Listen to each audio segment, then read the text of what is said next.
And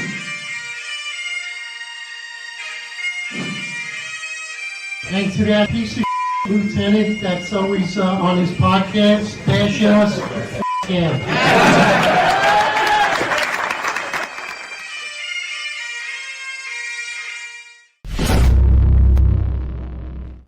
Attention to roll call.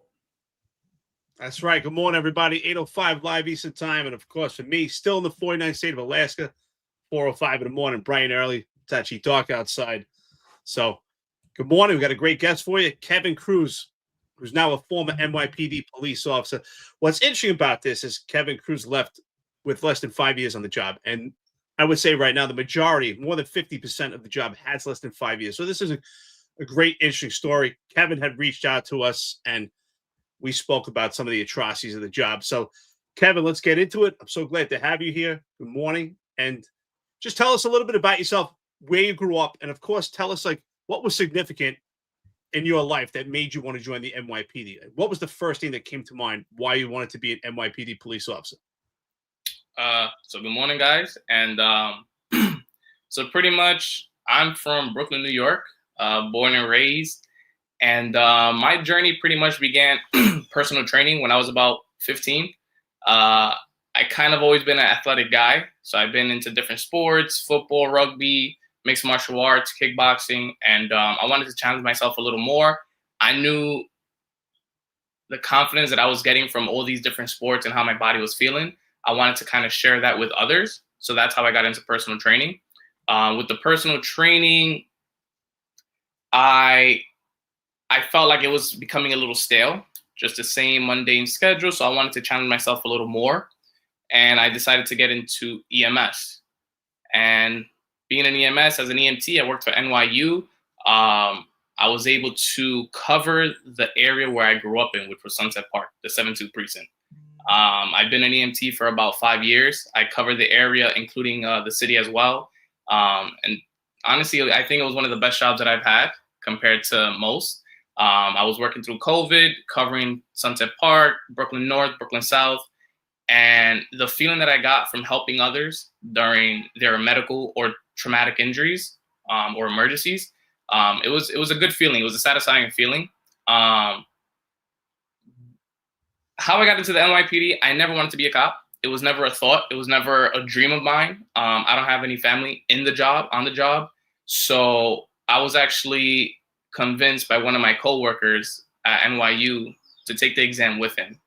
So I decided, you know what, I'll take the exam. I figured from everything that I've heard in the past in terms of having like a 4 or 5 year wait time before you called for the NYPD, I was like, you know what, why not? I'll run my time in NYU, and hopefully by the time I get bored of being an EMT, I'll probably get a call from the NYPD. Believe it or not, I took the test in June of 2022. I got called 3 months after, which was kind of surprising to me. My philosophy is every 5 years, try to switch up your job, try to switch up something to keep it fresh. And so I figured, you know what, it's a little ahead of my time, but I'll switch out from EMS and I'll move into NYPD. I'll see what that's about. So I went in the start of the year, 2023. That was the first class to get in. And it was an interesting transition from EMS or just even as a civilian to just the life of a cop or the life of a recruit for the next 6 months. I've always liked the military, but I never joined the military, but I knew the military was pretty harsh on you guys. That's exactly how it was in the academy, just getting yelled at. But it was fun. I did my 6 months in the academy. I came out August 23, and I was assigned to Transit District 34, which is out in Coney Island. They cover the 6-2, the 6-0, the 6-8, and the 7-2. As a cop, that's where I got my start in what policing is, really, you know? And so just 5 months into my FTU program, I was yanked out.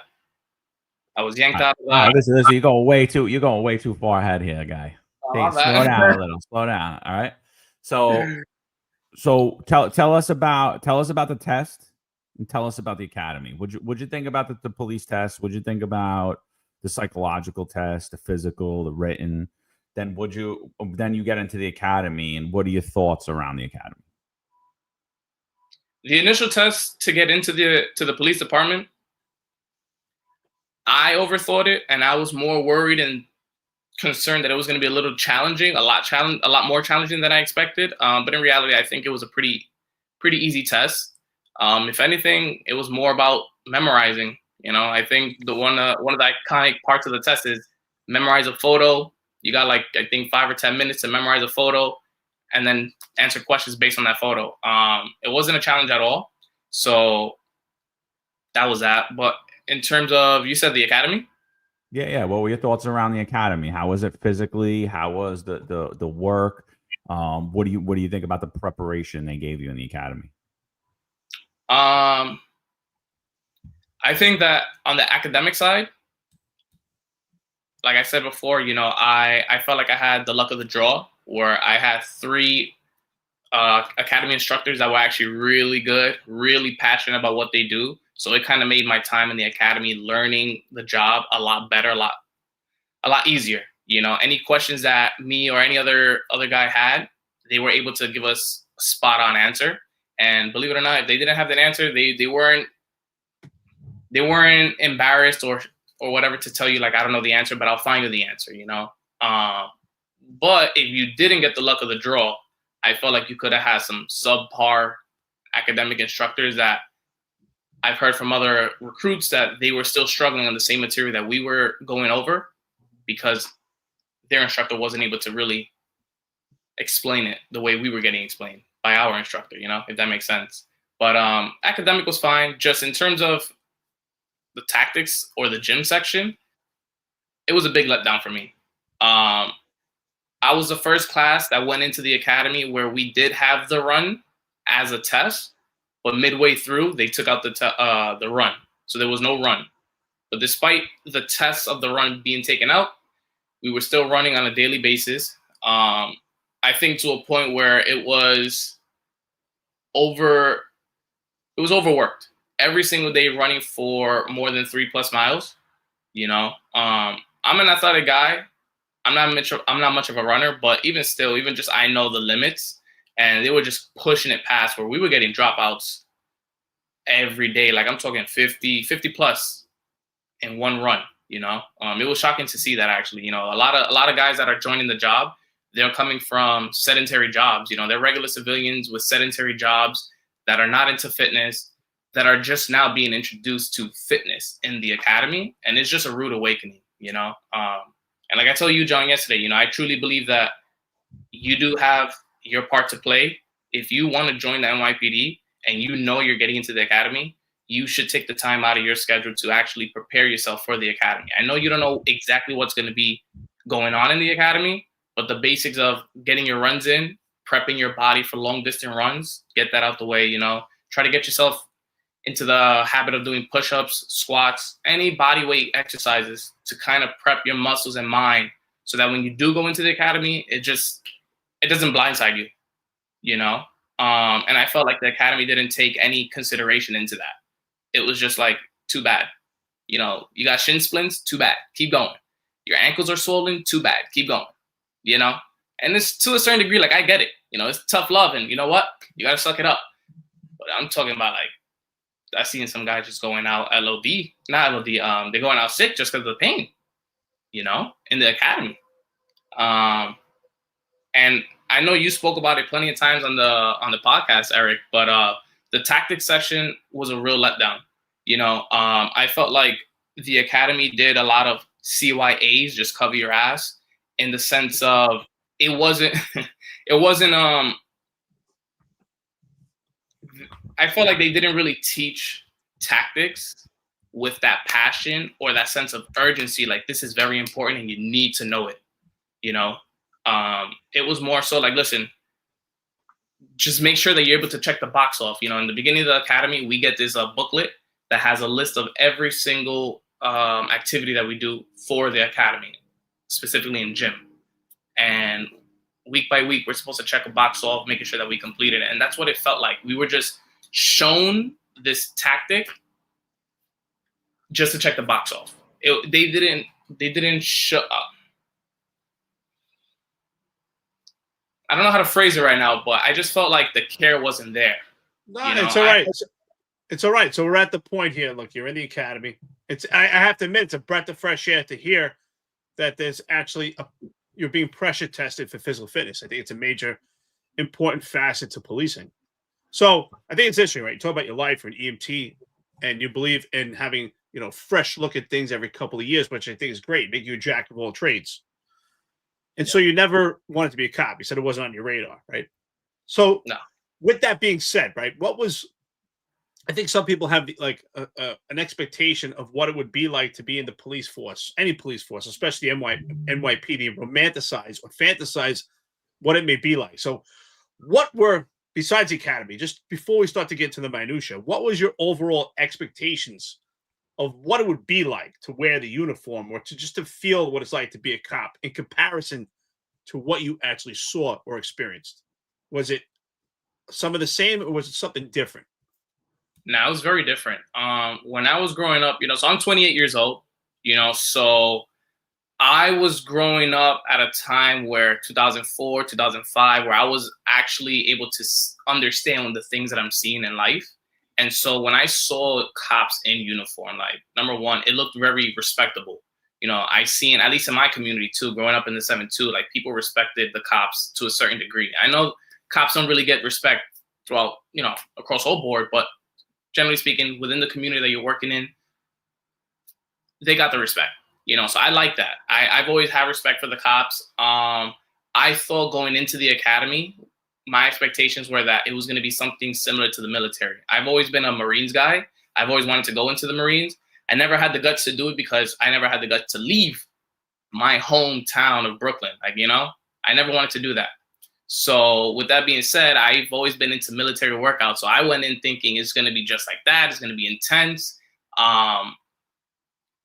Yes and no, it was intense, but not for the right reasons. And my bad, I forgot one of your questions. The uniform. No, just your expectations of what you thought it would be like just to be a cop in a short tenure that you had, in comparison to what you felt. Was it the same? What did you romanticize? Like, what did you anticipate of what it would be like to be part of the NYPD? I felt like I had a pretty realistic view on the department in terms of when I graduated and I was in the blue uniform. I didn't expect anything more than what I got now in terms of getting hit with overtime, losing my days off. Like, I was already prepped by a bunch of cops that I knew from EMS. Like, they were giving me the heads up, like, listen, don't join the job. Don't take the test. I was being told by other cops not to do it, And I know you always talk about, like, back in the day, the best recruitment method was word of mouth. And it's just funny because during my time of thinking about joining the department, that's when I was getting the opposite of, like, no, don't join the department. It's not worth it. It's going to shits. I don't know what's he talking about. I just thought, like, all right, he's miserable. He's not enjoying his job, just whatever reason. He's not making the best out of it. That's what I really thought. He wasn't making the best out of it. So I figured, what? I don't care. I want to go through it. I want to see what it's like. I want to experience what it's like being a cop. And so despite everyone telling me no, not to, I still did it. And when I graduated, it was exactly what I thought it would be. So again, like I said, I went to Transit District 34. For anyone that doesn't know, it's a hook house. You kind of need someone to get in. Now, before anyone says anything, I don't know anyone. I don't have family. I don't have any connections, nothing like that, So I got the luck of the draw on that one, where I got sent to TD34 for whatever reason, And with that being said, it was a very slow command. The guys there that work there as cops, I think they're great. I had a great time. It was a seamless transition from the academy into the streets. The guys there, the camaraderie, it was real nice. It was real nice. In terms of supervisors, I didn't really have an issue, but I think supervisors had an issue with me. I came out the academy ready to work. I wanted to be an active cop. I'm an active guy just in general. And I knew that despite me not wanting to be a cop, I still wanted to be the best cop that I could be. Now that I'm here, I'm going to make the best of it. I'm going to try to be the best that I can be and try to make a difference in whatever way that is. I want to use my prior experiences as an EMT to better help my journey and maybe get me somewhere else. And one of those goals that I had in mind was ESU. That was like a long-term goal for me when I joined the department. ESU was one of the things where, you know what? I have EMS background. I'm into rock climbing. I'm into zip lining. I'm into a bunch of different things that I know ESU is well known for. So, don't worry about it, dude. But I want to take you back because you didn't answer a couple of my questions. So one of them was, what was the psych like? You know, what was the psych test like for you? What was your experience with it? There's a lot of issues with the psychological exam right now. They're saying that it's unfair. They're saying there's people saying that it's discriminatory towards blacks and Hispanics. There's other people saying it's discriminatory towards whites. But basically, they're saying that the questions are arbitrary and capricious, and they're not really using, in most cases, licensed psychologists to determine that. So I'm curious your thoughts on the psychological exam, if it was fair. And also, I want to take you back to the academy where you're talking about the run, and you were saying they were very hard at the run. There's been a lot of controversy that the run is no longer a requirement to become a police officer.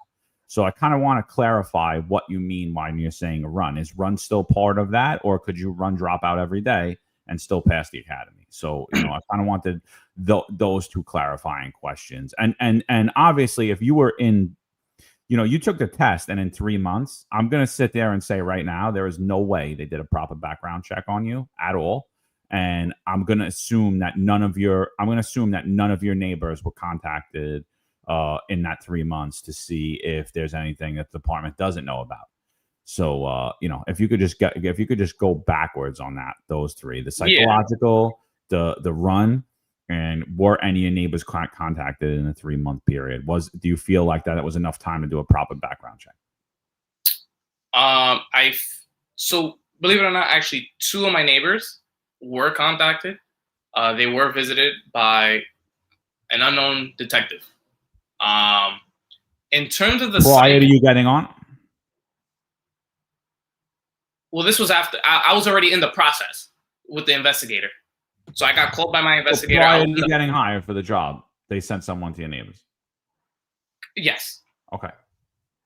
Who exactly, from where? Not sure. But I only been living in this building at that time for like a year and a half, 2 years. So they didn't even know much about me anyways to really give any good information. But in terms of the psych,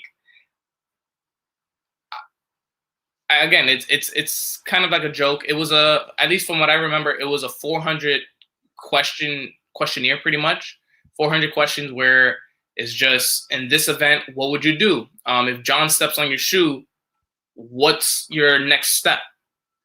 Hit him back, walk away, little things like that. It wasn't anything where I felt like it went in depth to really understand how you are in your psyche or your views on things. I think if you just really took your time, it's very exhausting. The 400 questions, after 100 questions, you're kind of like just whatever, you're putting whatever. And I feel like maybe that's where people slip up. But if you really focus on the questions, like you could, I feel like ace that, you kind of could tell where they're trying to direct you. Yeah, but the written's one. I'm talking about the actual interview. My interview was only like 5 minutes. Do you remember any questions they asked you? How I'm feeling. What kind of jobs have I had in the past? Those were the only two that really. Oh, do I like drinking? Have I ever gotten drunk? Have I ever gotten blackout drunk? Have I ever been arrested? Have I ever been in trouble with the law? I feel like for that to be a psych exam or psych interview, you're not getting nothing out of me in terms of information that could potentially let you know, like, yeah, I'm not fit for the job. I know one thing that a lot of guys were like scared of was the drinking question. Are you a drinker? Do you drink heavy? Where I knew guys that do drink heavy and they were like, nope, I don't drink. Nope. Because they were just nervous that they thought that part was a setup and that's it. You're disqualified after that. Well, that part is a setup. So they were right about that. But what about the run? Could you just clarify that? Do you need the run to graduate the academy, and could you drop out of the run every day? You said there were a lot of run dropouts every day, but you said they ran you a lot in the academy. Right. So when I went into the academy, orientation, pass orientation, they were making it very clear. You guys have to pass the run, which was, I believe, 14-minute and 21-second time. With that being said, every single gym block early on in the academy time, before they took it out, we were making sure that everybody was running. And if you dropped out, there was some form of penalty for dropping out. Midway through, we got the news that they took out the run. It is not required to pass the academy. But before it was, you needed to pass with a 14-minute, 21 or better to pass the academy. You will get 3 different tests throughout your academy. You had to pass each one. We had a first test for the first quarter, for the first 3 months, first 2 months. And my bad. Let me backtrack. Sorry. Don't worry about it. Take your time, dude. No big deal. When the news that the run got taken out, we were still in the first block, the first 2 months of the academy. So we were all kind of nervous about the time. You know, a lot of us are unfit. So they kept pushing. I was like, listen, you need to do the 14-minute, 21. Run. We're doing like about 3-4 miles every day. All right. When the news dropped that they took it out and it's not required to pass anymore, they still had us running, but I felt like they had us running just a little more as a way to like get back at us. Like, oh, you guys think that you're good? You guys think that you're going to be comfortable in gym class? No, now instead of running 3-4 miles just for the 14 minutes, 21, we're going to up it to 5-6 miles. And it was just continuously every single day to the point where a lot of guys were getting shin splints. Sorry. No, don't worry. Kevin, they're coming for you after you're telling your story. They're knocking on the door. You mind just phrasing the question again, just a different way for the run? Because I feel like I'm missing. No, I'm asking you, was the run required? Was the run required to pass the academy? Oh, about the dropouts. No, it wasn't required after the first 2 months. And once everyone knew that the run wasn't required, the dropouts were just flooding the middle of the gym. So as we're running on the outskirts of the inside of the gym, that's the inside, what we anticipated. It was just filling. Like people took advantage. Like, all right, you know what? Yeah, I'm sorry, but like, you know, fuck this. I'm tired. You know, it's 6:30 in the morning. We running 4 or 5 miles. Nah, and they'll just drop out. I'd rather do the push-ups and the sit-ups than to continue running for 45, 50 minutes. You know, so once the news dropped, no run, everyone else was dropping. And again, I wanted to drop out too just because I felt like it was a bit excessive. There was no need for us to be running 45 minutes indoors, nonstop, continuously. I felt like there was no need. I felt like they were just trying to fill up the time. It was like a space filler. You know, they didn't really have much of a curriculum to teach us in the gym portion. So for that 2.5 hour block, just fill up the first half with just running. Afterwards, you get 10 minutes to go down, change, shower, or just put deodorant and come back up for the tactics portion. And the tactics portion, again, was a big letdown, you know? Kevin, we asked you a lot of generalized questions. I think this was more specific, talking about the psych, you know, where you grew up and your expectations, the job expectations of the academy. But getting to some of this minutia really starts to give us a focus and a centric idea of really what's happening and reflect on things that we talk about. And I think ultimately, I have no problem with what the physical fitness is. I think you should be pressure tested while you're in the academy just to see how much dedication people have, motivation. But I do believe that people drop out if they're allowed to, they will, right? If that option is there, that you're not being tested and it doesn't count, people will drop out because they can. So that's why I think it's important to be pressure tested. So yeah, I don't want to make you uncomfortable, but I have to ask, right? Because a lot of times we get questions about personal appearance, professional appearance for police officers. So I have to ask. So it's kind of a 2-part question. Did you get the neck tattoo before the badge, while you had the badge, afterwards? And did it raise eyebrows? If you had it before you had the badge, did it raise eyebrows during your psych interview or background process? Or did it raise eyebrows when you were on the job? Because this comes up time and time again. Some people have tattoos, some don't, especially neck tattoos. That's always that's always a good debate for cops. So I'm curious. So, did it raise eyebrows, and what was your experience with that? Really, Did you get it before the badge or afterwards? I like the question, and before I get on that question, I just want to make something very clear. My experience in the academy, I come from an athletic background. I'm very physically fit. I'm not the best, but I'm pretty fit. So my standards for fitness is a little higher for myself, and coming from an MMA kickboxing background, when I see how they were teaching the tactics section, again, I've had kickboxing classes where they taught better than this. Or I've taken Brazilian Jiu-Jitsu where they taught the basics a lot better than the way the academy's doing. And I felt like, I get it. You're teaching a class of maybe 200-300 at a time. So you can't really give that individualized attention. But in my opinion, if that's the case, you need to bring in more instructors and divide the entire class into smaller groups and allow the instructors to manage a smaller group. One group in one corner, one group in another, take up all four corners of the gym, have 2 instructors at least with each group, and give a better demonstration and better explanation as to what it is that we're doing and why we're doing it. I felt like a lot of the time they were just telling us, here, do this takedown. No real explanation of what it's for, how it can be utilized, different ways to utilize it.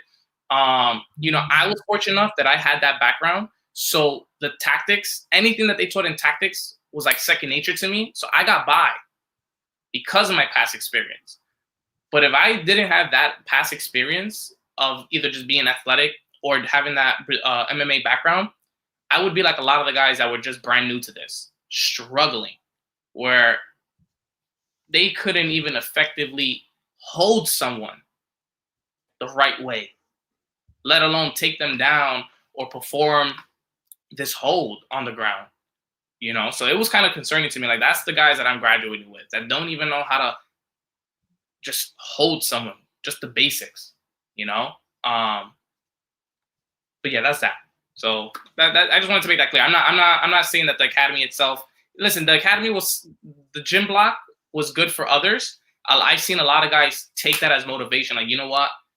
I need to get my fat ass in shape and I'm going to run. And I've seen overweight guys and girls really push themselves better than the fit guys or the average body, and that to me was like pretty motivating, just to see them like sweating it out, almost crying, just the pain of running every day. Well, but you know what? Kevin, before you talk about the tattoo, I think that's a good point to make, right? And I hope that most of the chat would agree, of friends and listeners, that I think that physical fitness in the academy should be a standard. And for some people, you may be above that standard, and some people may be below.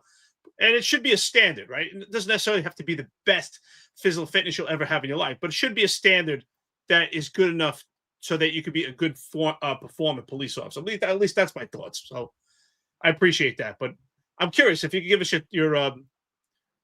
your story about the tattoo. I'm sure they had to raise some eyebrows. Aside from the neck, I'm tatted from my fingers all the way down up until my shoulders on this side. I went into when I got my investigator, I was actually very scared of my hand tattoo, because me growing up, my mom always told me, don't you get your hand tatted, face tatted, neck tatted. It's going to ruin your chances in life for a job, whatever. I kind of did the opposite. I still did it.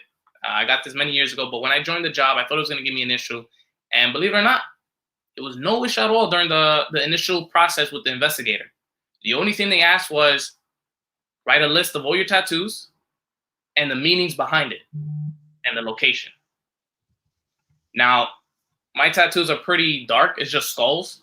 So I'm not into goth or anything. It was just more of aesthetic. And that's what I told them. I explained to them, listen, I just got it for aesthetic reasons. I like the aesthetics. And that's it. All right, kid, on to the next thing.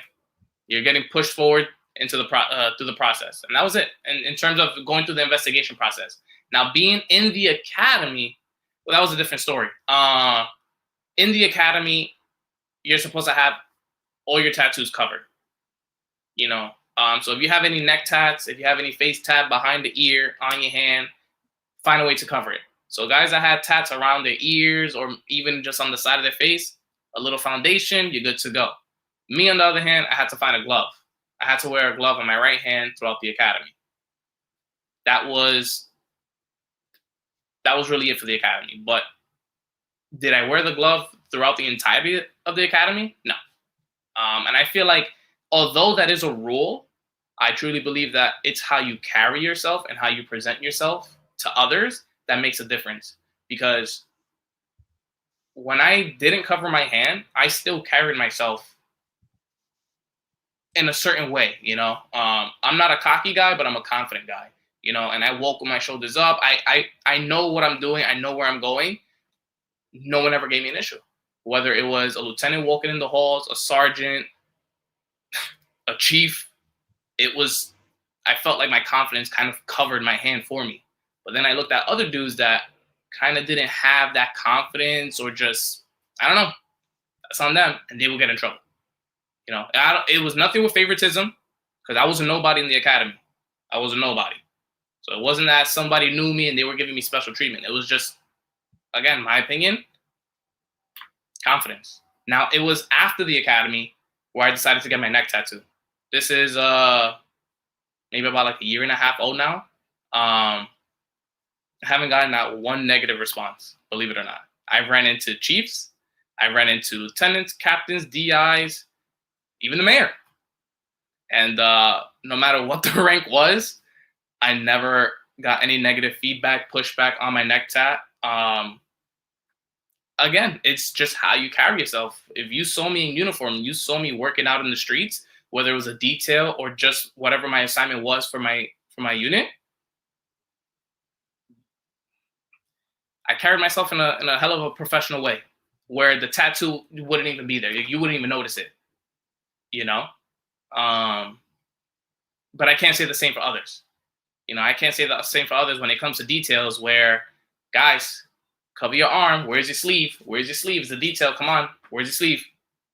Everyone else will get written up. I wouldn't. Again, I don't know. But I just feel like it just is based on your confidence and your professionalism.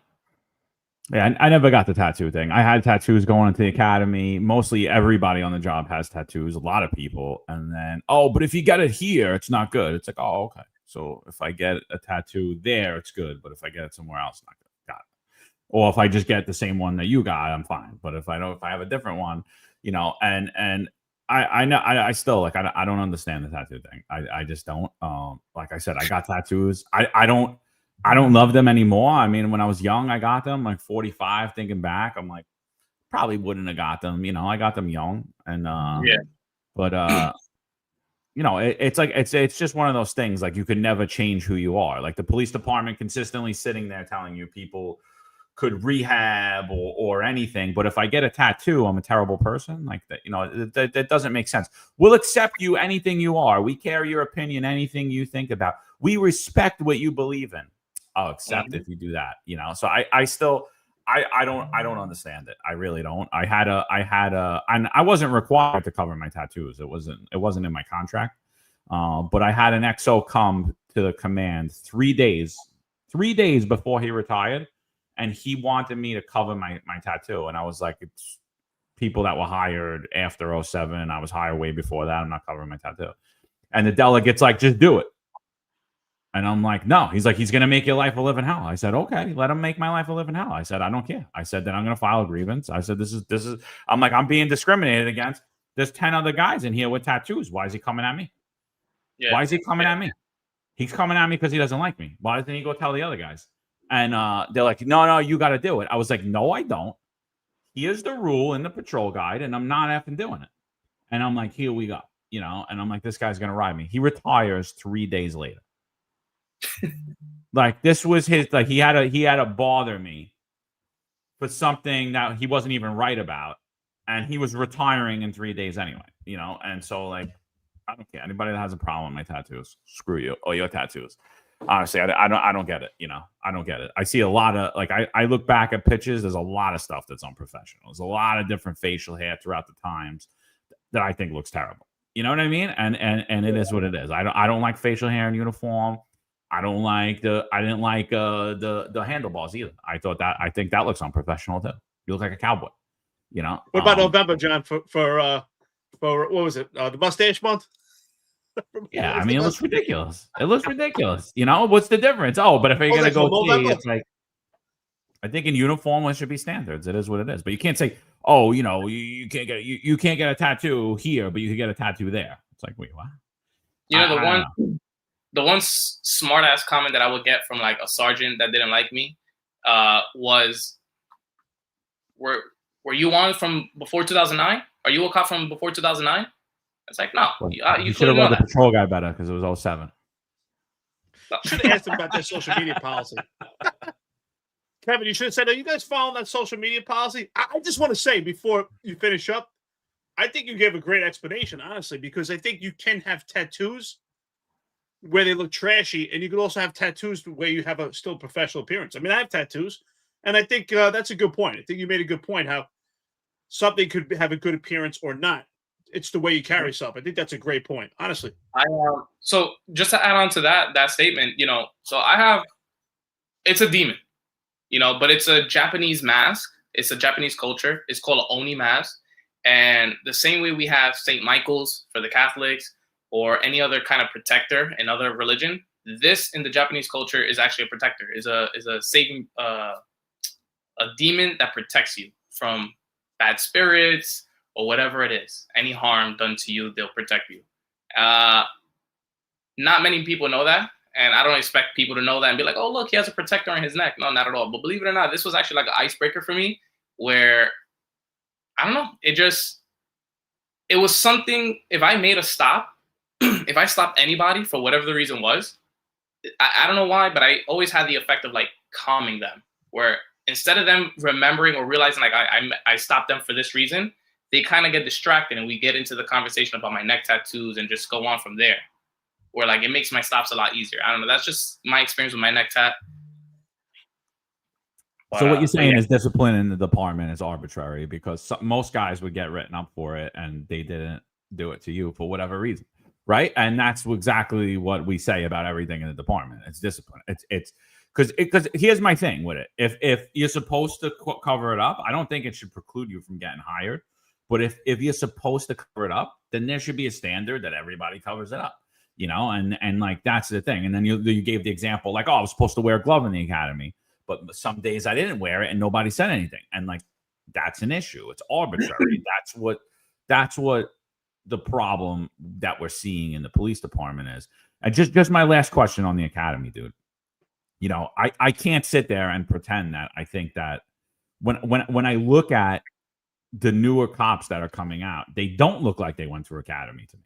I saw workout videos of you. I know you're an in shape guy. I seen you bench pressing over 2 plates, right? So you're in the less than 1% of men that could lift over, you know. So congratulations to you. Welcome to the club, you know. But like, so you're in fit. You got a 6-pack. You're in shape. Why do we see young guys and girls that look like they can't hop a fence, they can't do a push up, they can't run a mile, and they're graduating from the academy? Like what is that? Is it a result of an easy academy or is it something else in your opinion? I think it is. I think that back in the day when the standards were a bit higher, it forced guys before they joined the department to kind of take their fitness a little serious and get themselves into shape.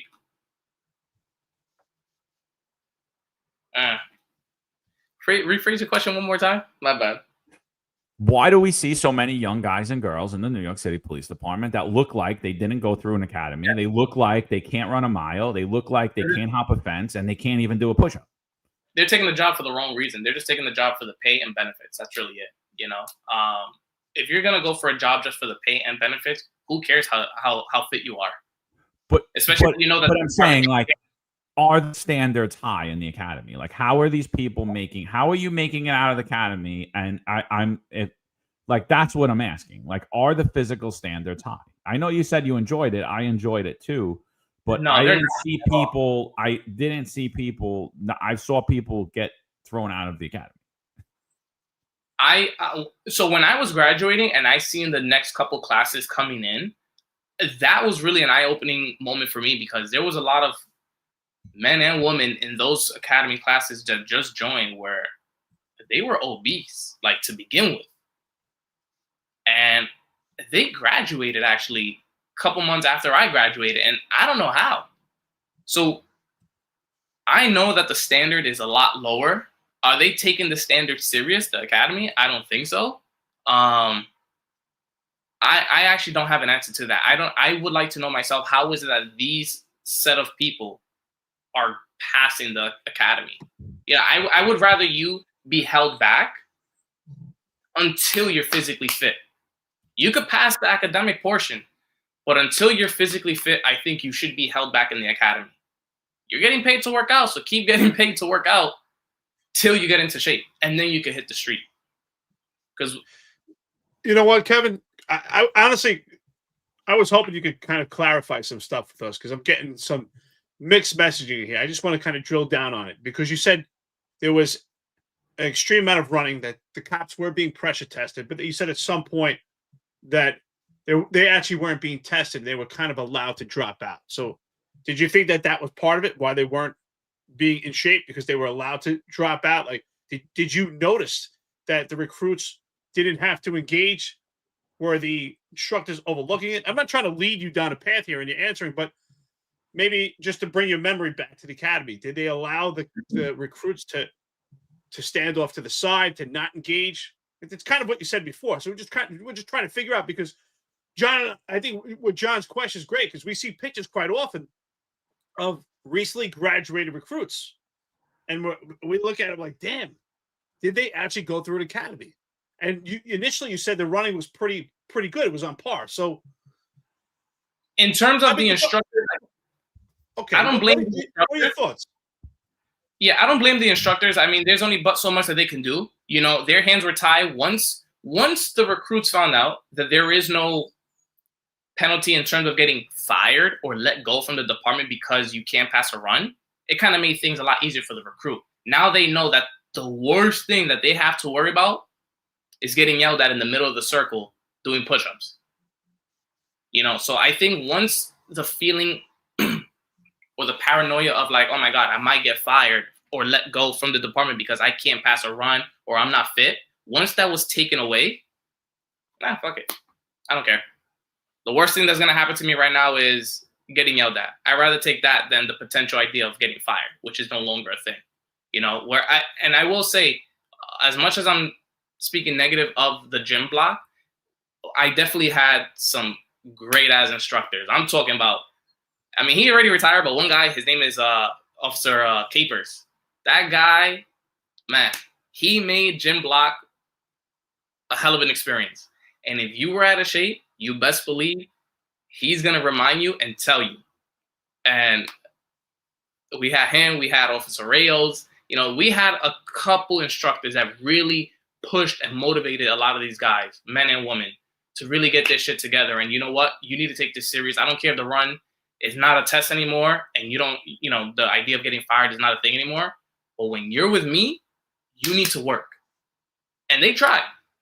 They tried to the best of their ability. But again, like I said, if you know that the worst thing that's going to happen is just you getting yelled at, then fall out every day. Fall out. That's your comfort. That's your pillow to fall back on. All right. You know? So you get out, you go to Transit District 34. You said, what did you say, 5-6 months? What was that experience for you? Like, you walk in, like, how was your time at TD 34? So actually, I seen a question from Rob Lukash. Can I just answer his question real quick? Because his question was, I believe, if people are unfit, should the department hire them? I don't think the department should. You know, I think the department should keep their standards high. And you know what? If you don't meet them, then that's it. You can't be a cop. I would rather work in a department that is short-staffed with a bunch of fit cops that have the right mentality and want to work than to be stuck in a department that's understaffed still just to keep it friendly with a bunch of unfit people with the wrong mindset. But before you go to 34, just one more question. Yeah. Because now while we're on the fitness. So I agree with you. I don't think that unfit people should be hired, but should people, in your opinion, should cops be allowed to let themselves go throughout the years? Should we have cops that can't walk up a flight of stairs? And No. should there be an annual fitness, physical, or something to keep cops in shape? In your opinion? Yes, I had that written on my notes. That's actually one thing that I wish we could do as a department. I know the fire department does it, and I'm pretty sure other departments outside of New York City does it as well, where they have an annual fit test. And I think that should be implemented and kind of honed in on a little more. If you're not working on yourself on a daily or on a weekly basis as a cop to be fit, you're just a walking liability. That's it. And I don't want to work with people like that. I don't want to work with people that I'm running up a flight of stairs and you gassed out on the first flight. Come on. I'm over here tussling with a perp and you gassed on a tripod position, taking deep breaths because the vest is killing you. Nah. I think we should hold the standards high. What position was that? What's the tripod position? When you're bent over with your hands on your knees, huffing and puffing. Okay. Yeah. I thought that's what I heard you say. Okay. All right. Yeah. What was the next question about Transit 34? Oh yeah. So from my understanding, when I came out, I was supposed to be in a 6-month program called FTU. FTU. Field Training Unit. I don't think I was officially in an FTU program. I think I was just thrown straight into the streets, which I don't mind. That's how I learn, and I prefer that. I don't need to be coddled and handheld throughout the whole process. I'd rather just keep put on the street and let me learn on my own with someone that's experienced. But I was working different tours. I was working 4x, day tour, midnights, modified midnights. I loved it all. It was a rude awakening. Again, like I said, coming from a civilian life and let alone the academy where it was just rigid, 7 to 3 for me. I was a day tour. So 7 to 3, boom, you're out. Coming into 34, it was just all over the place. But I don't care. I love the madness. I was enjoying it. But the unfortunate part about it, and let me know if I'm getting too far, but on my 5th month of being in the FTU program, was still 1 month remaining, technically, I was yanked out of the precinct. I was yanked out of my district and placed into a new unit that was being created. And it was for a homeless outreach unit. But I'll stop there, and if there's any questions that you have for 34.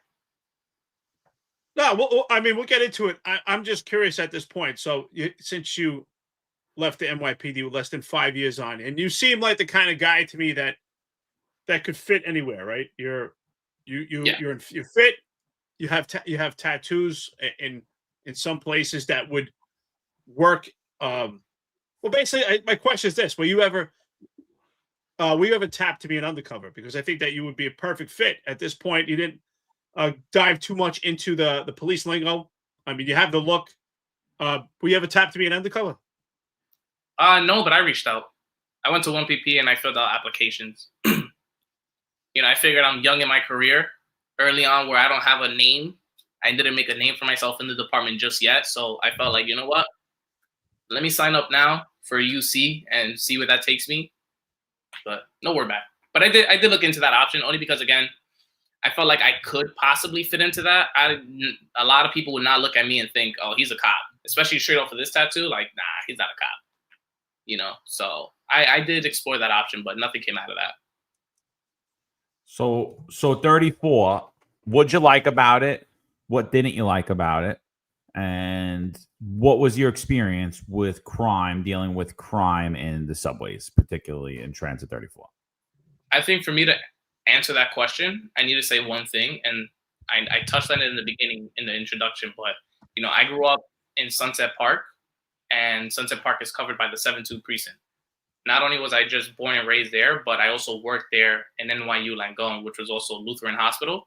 And so when I went into the academy, I went in with one goal in mind, and that was to work the 72nd precinct. I wanted patrol. I didn't know about housing. I didn't know about transit. I didn't know about none of that, but just patrol and the 72nd precinct. And that's where I wanted to go. So when I came out of the academy and I found out, kid, you're going to Transit District 34. I was happy and sad. Happy because I knew it was a good house. I heard good things about it. And I've worked with officers from that district when I was an EMT. But I was sad because I wanted patrol and I wanted the 72nd precinct to cover and have a full circle moment in my career where I'm now policing the area where I was raised in, this is all I know, this area. But whatever. Just that rarely and ever happens, FYI. Like, I don't know anyone that's like, I want to go to that command unless their daddy is somebody. Nobody says, I want to work there, and they go there. Like, that's not the job. Like, you're going to go wherever the hell they send you. Yeah. I mean, like, that's not really, you know what I mean? That's very common, dude. Like, which is cool. Again, I know the department is a whole behemoth of itself. Like, I didn't expect things to go my way, but that was just a goal, And even if it was in time, I still would have waited it out. Now, when I went to District 34, I actually ended up liking it a lot because it was a home away from home. Although I'm not assigned to the 72nd precinct, TD34 does cover the 72nd precinct area as well in the transit system. So although I'm not there, I'm still working in the area. And I'm working all in the places where I grew up in. It felt like home, Transit was different for me because I always pictured and thought, like, you graduate, you're going to be an RMP kid. You're going to be driving around, police cars. That's what you see police driving in. Nah, driving in a subway train. That's how I'm getting to jobs. There's a 34 whatever or just a 68, 3 stops out. Well, guess what? I'm going to be taking the train with everyone else. In the next 10 minutes when the next train comes, I'll be there soon. So that was a shocking kind of thing for me. The response time, I was like, wow. I thought as a police officer, you're going to get a car no matter if your station, your post is in the station. You run downstairs, you get in the RMP, and you fly to the next location, wherever the job is at. But no, you stay on the train. Stay on the train. But I made the best out of it. Again, I don't have an issue with it.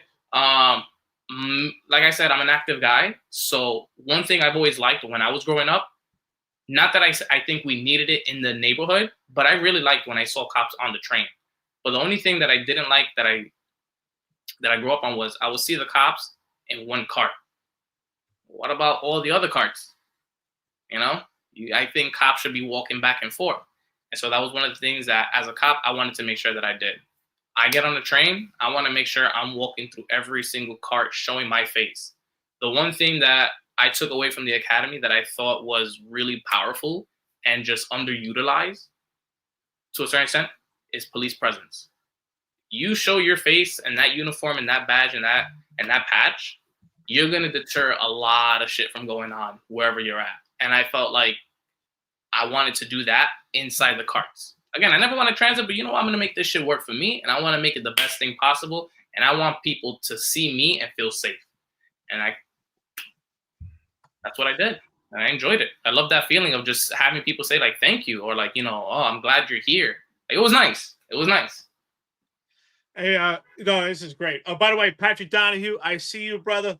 He's making a comment about my shirt. I'm starting to wear different colors here. So thanks, brother. I think, listen, the stuff that you provide here is awesome. What I'm kind of interested also is if you could walk us through, because you said you're in transit now for about 6 months. I'm sorry, 5 months. I think you said it was 5 months, and you got transferred to the homeless outreach unit. So, and I don't want to put words in your mouth, and I feel kind of a negative annotation with that. But yeah, what I know about homeless outreach is they did a lot of work, not only above ground, but a lot of work in the subway. So is it possible? You're shaking your head. So tell us about because the homeless outreach unit was rebranded, right? It was taken out. It was now rebranded, which, it was a good unit for many years. So if you could just walk us through, like, your movement, were you transferred? Was it sold to you as a good thing? Were you there to help out in transit? What was that like? Walk us through that transition, and what was your duties and responsibilities now from Transit 34 into the homeless outreach unit? I think that the day that I got transferred was the beginning of my downward spiral in the department in terms of my mindset, and just my morale being in the department. So I can't speak on 2016 to 2020. I know that's when the original homeless outreach unit was created, from what I've been told from the guys that I worked with, there was an original homeless outreach unit that went from 2016 to 2019, and it got dismembered. It was taken out. All right. So about 2022 is when they started to create this new 2.0 homeless outreach unit under the name Subway Safety Task Force. The difference between Subway Safety Task Force, which is the unit that I got transferred to, versus the homeless outreach unit was Subway Safety Task Force is specifically only transit. We're not looking for anybody on top side, on the street level. It's only transit. Where a homeless outreach unit, from my understanding, was anybody, anywhere, whether you're on the street or they find you in the subway. They're going to offer you a service. So now when I got transferred back in January 2024, we were immediately told by our CO at that time, there's no leaving this unit. You're stuck in this unit. The only way out of this unit is through promotion or if you have a crane. Come to find out, the reason why that was said, from my understanding, was it was kind of like the mayor's new baby in terms of combating subway crimes, subway homelessness. And so because it's going to be the mayor's baby, a lot of eyes are going to be on it. Nobody's leaving it. They're going to try to retain as many cops as they can in the unit. I said, all right, whatever. My second day into being in the unit, I made a collar. I thought, you know what? I'm still a cop. That's fine. I'm still gonna do what I'm gonna do. I'm gonna go out and just patrol the subway. That I went in with the wrong mindset. So come to find out, the unit that I was in was a non-enforcement unit. And that was kind of stressed in the beginning when I first got transferred. And that what that means is you're not looking for collars, you're not looking for arrests, and you're not looking for summonses, specifically tabs for us or C-summons. So I said, well, shit, what am I supposed to do? So in the beginning, because I feel like there was the early on stages of the unit, and then there's the main stage, which I'm going to try to explain because I know it sounds a bit confusing, but from January 2024 to August was the early stages of the Subway Safety Task Force. They were just getting all the personnel for the unit. They were just still trying to figure out what hours are we going to be working, who we're going to be working with in terms of DHS, Department of Homeless Services, nurses, because I don't know if you guys know, but this unit is now implementing, or at least started implementing, what's called a 9.58 mental hygiene removal order. And a 9.41, the difference between a 9.41 removal and a 9.58 removal, a 9.41 gives me, the officer, the authority to remove someone to go seek psychiatric help, straight to CPAP in the hospital. Again, I don't mean to laugh, but the only reason I'm laughing is that, you know, I just gotta for 1 second, and I want to get on politics, but you know, everything in life is political, but like how incompetent Bill de Blasio and Eric Adams have been as a mayor is absolutely ridiculous, to the point that we need to start giving names and numbers to what, gives you a removal order. So when you're a police officer, your job is to protect life. If you could articulate that somebody is a danger to themselves or others, you could articulate that that is an involuntary removal, the same way that you're able to articulate probable cause and arrest somebody.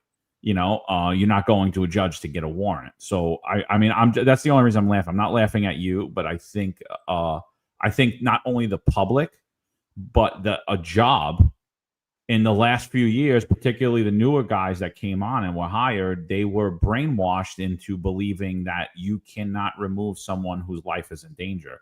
You can't remove a homeless person on the street when it's -2 degrees outside and they're going to freeze to death. But they're telling you, no, I'm fine. I'm just going to sit here with no shoes.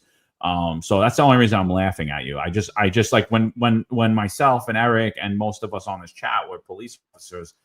I mean, the average person walking around New York City could tell you who's in a mental psychosis state now. And you know, and the left tries to paint that as, you know, and they try to paint that as that is harm. You're doing harm to homeless people, and you're criminalizing mental illness, and you're criminalizing homelessness, when the fact of the matter is all you're doing is bringing them for medical help and a psychological evaluation, and that is the part of the detainment.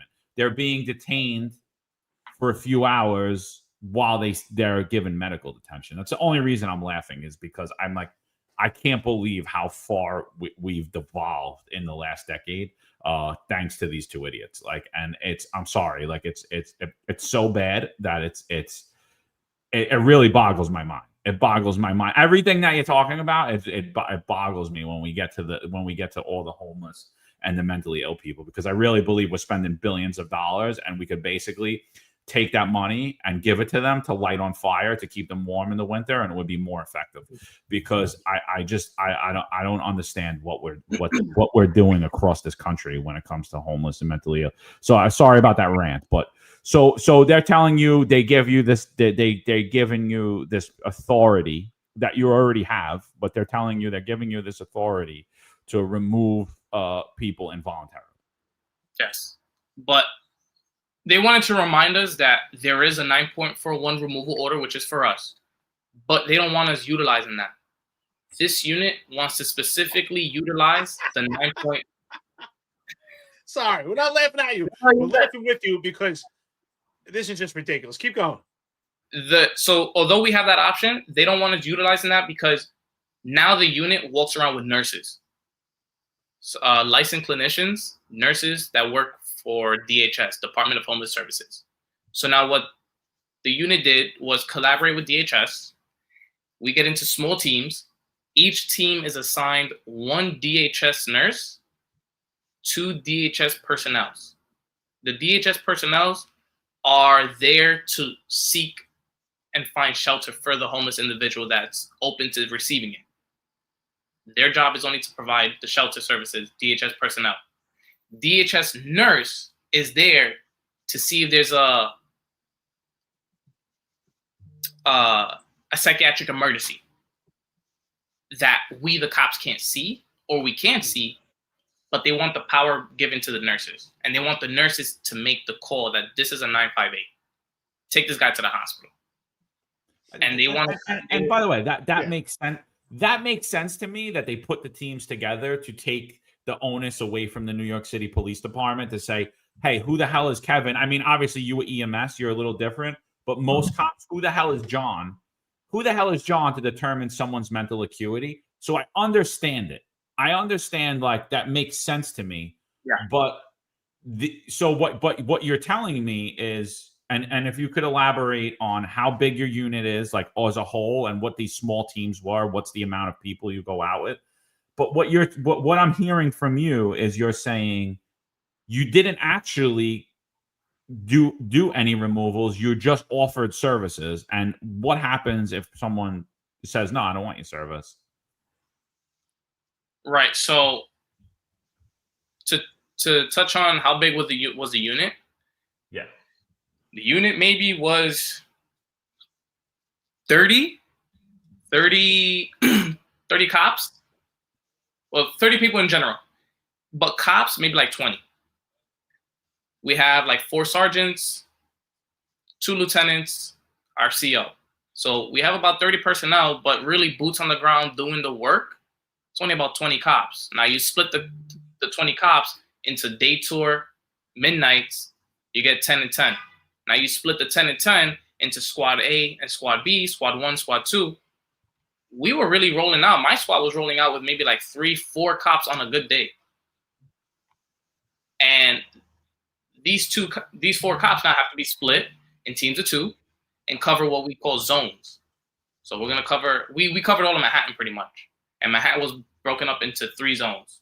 We have like Harlem, which would be considered like zone 3. Anything above 59th Street up is zone 3. 59th Street down to 34th Street is considered zone 2. 34th Street down to South Ferry is zone 1.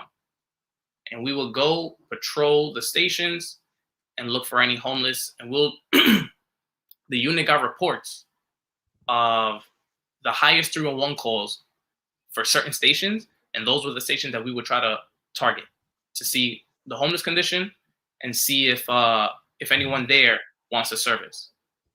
But like I said, we only had like 20 cops really. And the one thing that I noticed when I did get to the unit was that out of the 20 cops, maybe about 4 of them were time on the job guys, where they had like maybe one guy in the unit currently right now. He has like a couple more months, maybe 1 year left to go before he retires. Another cop has about 13, and the other 2 somewhere in between 10 and 13. Everyone else out of the 4, aside from the 4, were like newer cops, 5 years or less on the job.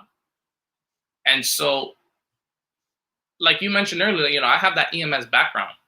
I've been dealing with EDPs in New York City for 5 years. I worked all through COVID, past COVID, like before and after COVID. I know how to deal with EDPs. I have that skill, I've taken outside training to better understand and work with EDPs as well, or just anyone in a psychiatric emergency. But everyone else, I came out the academy with them. What do they know? And now you're making it their job straight out of the academy pretty much to try to, I don't want to say control, but, work with these EDPs that they have no experience on at all. They don't know how to communicate. They don't know how to use their body language to kind of disarm them, or you know what? Get yourself ready, because this EDP is acting out right now. It just didn't, it felt like too much of new people in the unit. A lot of rookies for a unit that I believe should be filled with guys with time on. And that was my biggest problem with the unit. You took me out of my home, PB34, and you brought me to a unit that I, 1, never signed up for, 2, never even heard about, and 3, you're taking away the one thing that I signed up to do, and that's police work. I signed up to do police work, intrusive policing, community policing. I wanted all that. And you're taking that all away from me, putting me in a dead-end unit.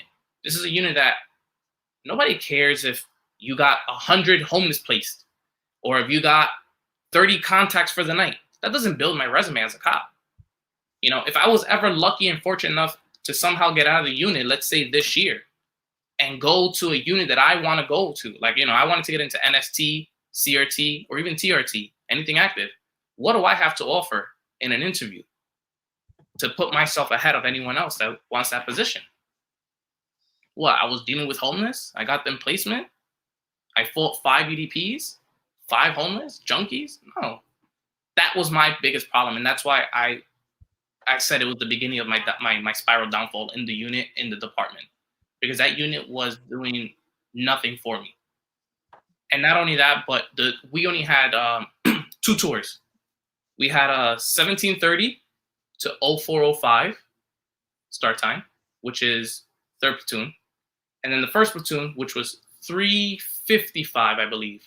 3:55 in the morning to 12:20 in the afternoon. I decided to want to work the 3rd platoon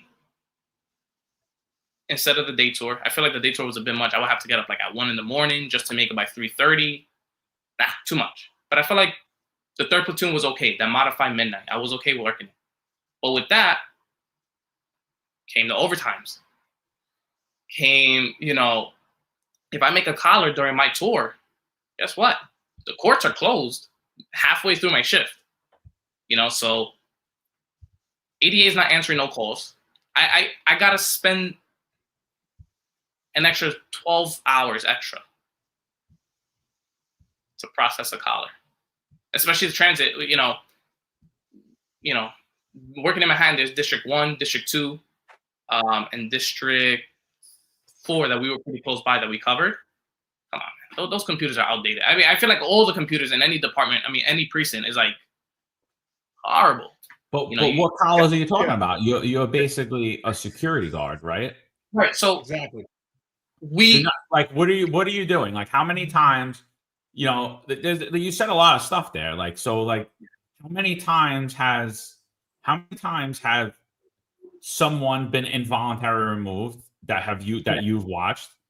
and you said you're trying to get contacts. So that, to me, that sounds like what I remember touches. How many touches do you have? So it sounds like to me, it's numbers for numbers. We're justifying our existence, but we're not having any impact on what we're supposed to be doing.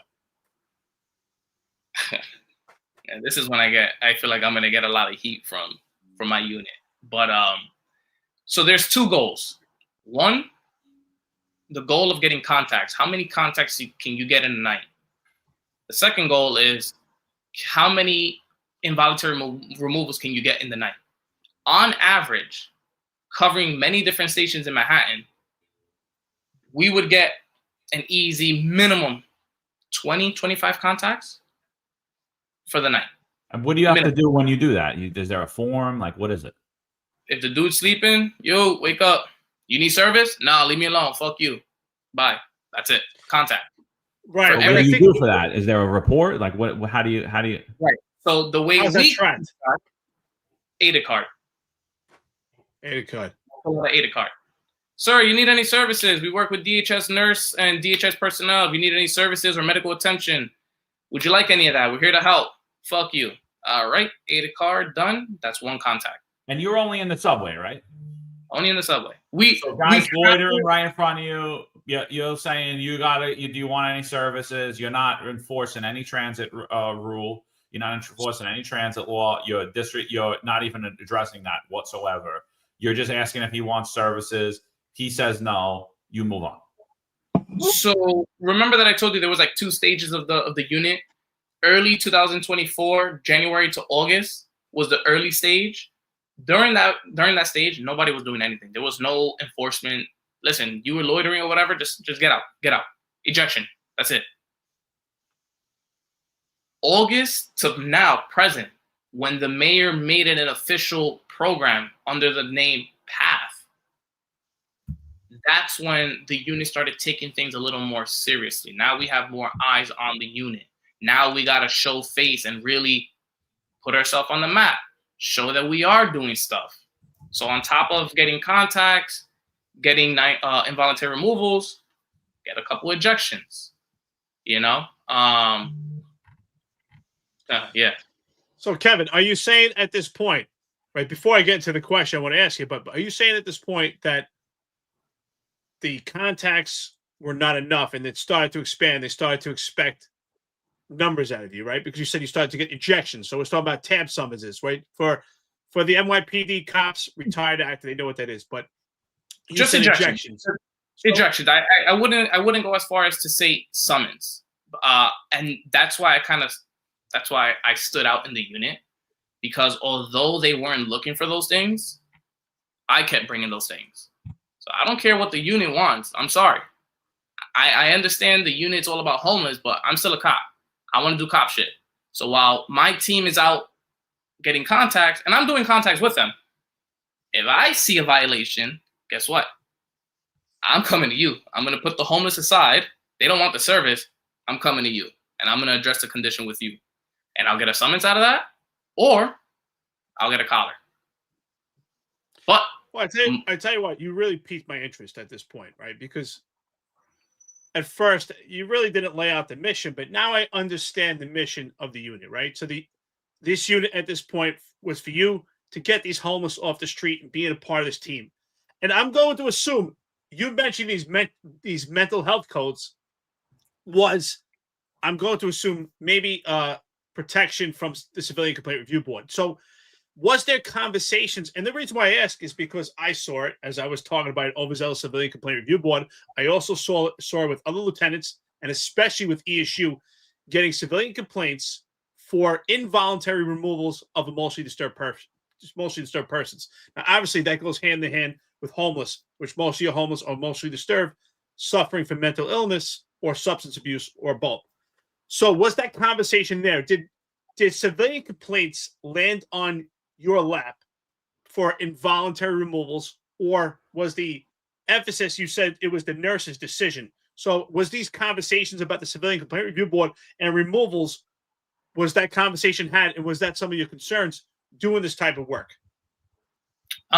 When you say was the conversation had between who, like as a unit? As a unit, sure. Was that conversation in the leadership about civilian complaint review board because with involuntary removals? I'm going to assume with you getting these mental health codes that was the reason why they were given these mental health codes. No, there was no clear conversation or any conversation really at that matter talking about or bringing up the fact that, listen, there could be a potential CCRB problem later on with you. No. In terms of the whole unit, no. Me specifically, I never gotten any CCRBs for the job that I've done, for the work that I've done. But I will say that there has been a couple other cops that have gotten CCRBs while performing or executing their assignment. You know, sometimes, you know, again, if you take the subway system out in Manhattan, not even Manhattan, even anywhere in New York City, you'll see the type of homeless that we have. You know, some of them are very aggressive. You know, you see it on the news. Some of them are just unprovoking, attacking civilians. You know, those are the people that we got to deal with and encounter. And sometimes, you know what, it's not going to go pretty and we got to eject you out of the station. You're giving us resistance. So now we got to get hands on. And we've gotten people where like they complain, like, what are you doing? Why are you doing this? And we pass it off to the nurse. It's the nurse's license on the line. It's their call, you know, whether we should let them be or been into the hospital. So here's my question, and I'm sorry to ask it, but I have to ask it because I listened to the press conference where you standing behind the mayor and he's explaining everything. And he's explaining it like this is very highly effective and you guys are having a huge impact on the mentally ill in transit. And I said originally upon it being implemented that it hasn't been having an effect whatsoever. And we've been basically playing a numbers game. One, not just what you guys doing your involuntary removals or your contacts, but the other numbers game that I noticed is that we have criminalized homelessness and mentally ill because we have other cops doing transit overtime, and basically all they're doing is locking up homeless people. They're not offering services. And so here's my question to you. How effective do you believe your unit is in actually attempting to rehabilitate somebody that's on the street, getting them the services? Like, did you encounter the same people over and over again? Obviously, you guys are doing what you could do, right? Whether someone accepts the services or somebody's involuntarily removed, you're out of it, right? You brought them to the service. Did you see the same repeat people? And my point in that is, are those services being effective? Because I say that they're not.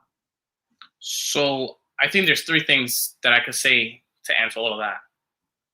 Number one, do I think the unit is effective in what they're doing? I think the idea of the unit is a great idea. I think it's a great idea. Just the fact that we're offering services. If there's a psychiatric emergency or just any emergency, medical emergency, we do have a nurse that can help in the moment instead of just calling for EMS. You know, I think the idea of doing that is great. Is it truly panning out to be that way? No. So I've been inside of a lot of these homeless shelters. One of them being the more popular one, Bellevue's Men's Shelter, out on 30th Street, First Ave, right? I've been in there on the EMS side of things. I've seen the conditions inside. Actually, inside of many other homeless shelter services. And when I speak to these homeless guys or even junkies or whoever they are, and they're like, nah, fuck the services. Those shelters are trash. They treat me like trash. They're disgusting.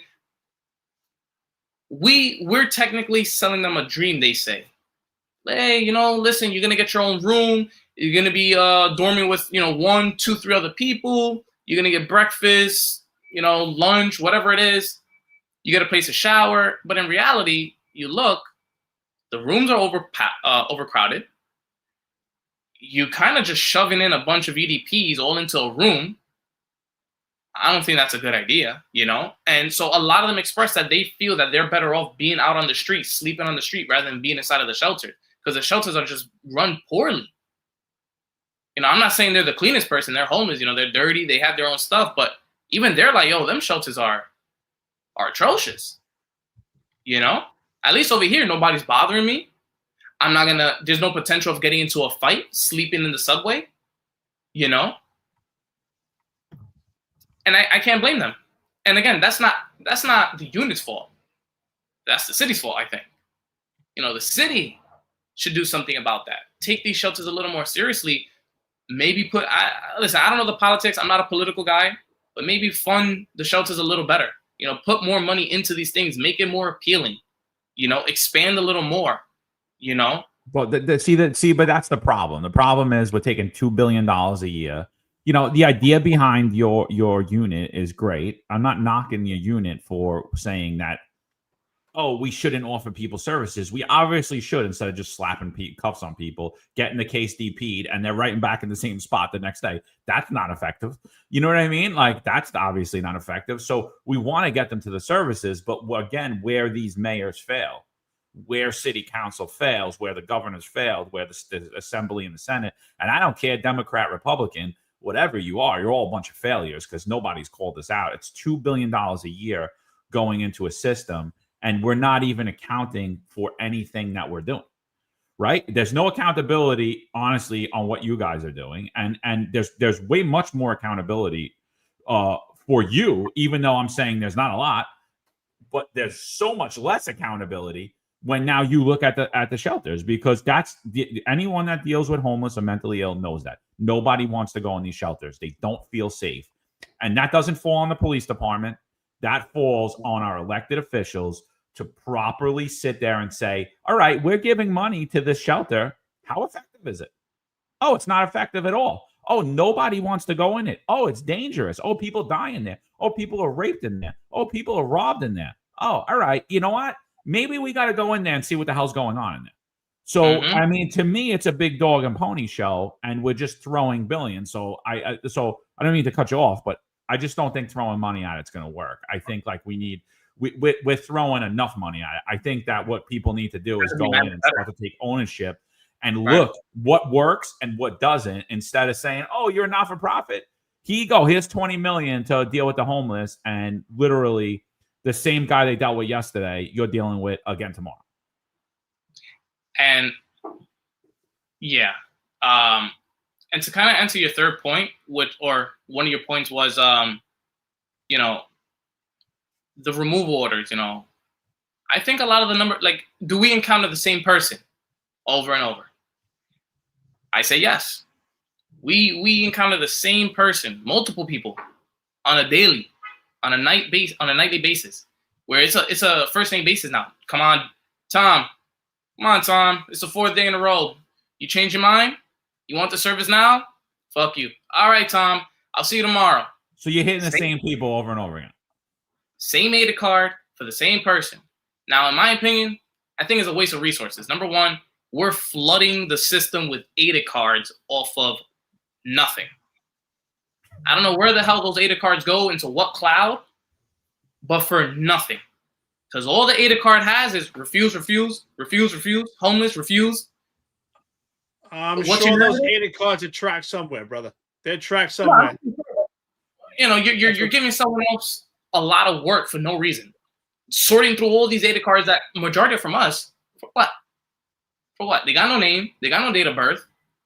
The narratives all say the same thing. AIDA refuse service, was told to leave. Boom, done. You keep it moving. So, you know, Kevin, you know what's interesting to me? I mean, this sounds very typical NYPD. I mean, if on the service level, it sounds great. It does. You put a team together, trained nurse, someone like you that, you know, I thought you would be tapped as an undercover, but it makes sense now they tapped you for this unit. You have experience as an EMT.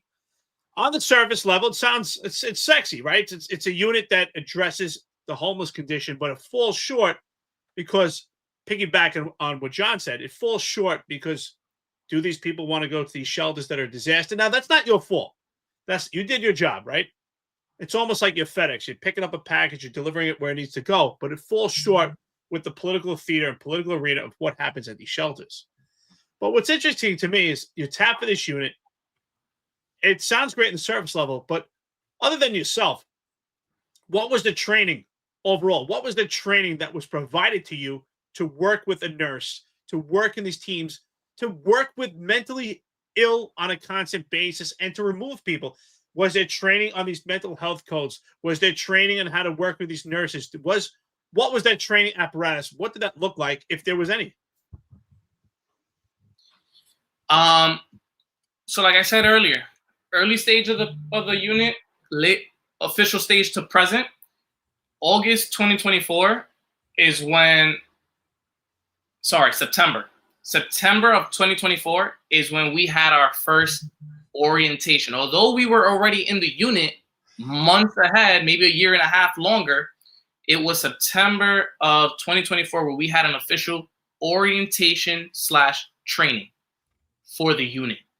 That's when they brought all the personnel of the unit to the lobby. We sat through a PowerPoint presentation. DHS was present. And it wasn't anything special. It wasn't anything different than what we already received in the academy, especially me being that I just came out of the academy at that time a year and a half ago. The information was fresh. It was just straight off the study guide. So it wasn't anything really new for me. And plus, again, my background experience with EDPs and stuff like that with NYU, I'm just like, come on, this is a training. I felt like it was very mediocre. Just guys, you see an EDP acting out, all right, call over a nurse. That's the training. Nurse has a license. Utilize them for a 958 involuntary removal.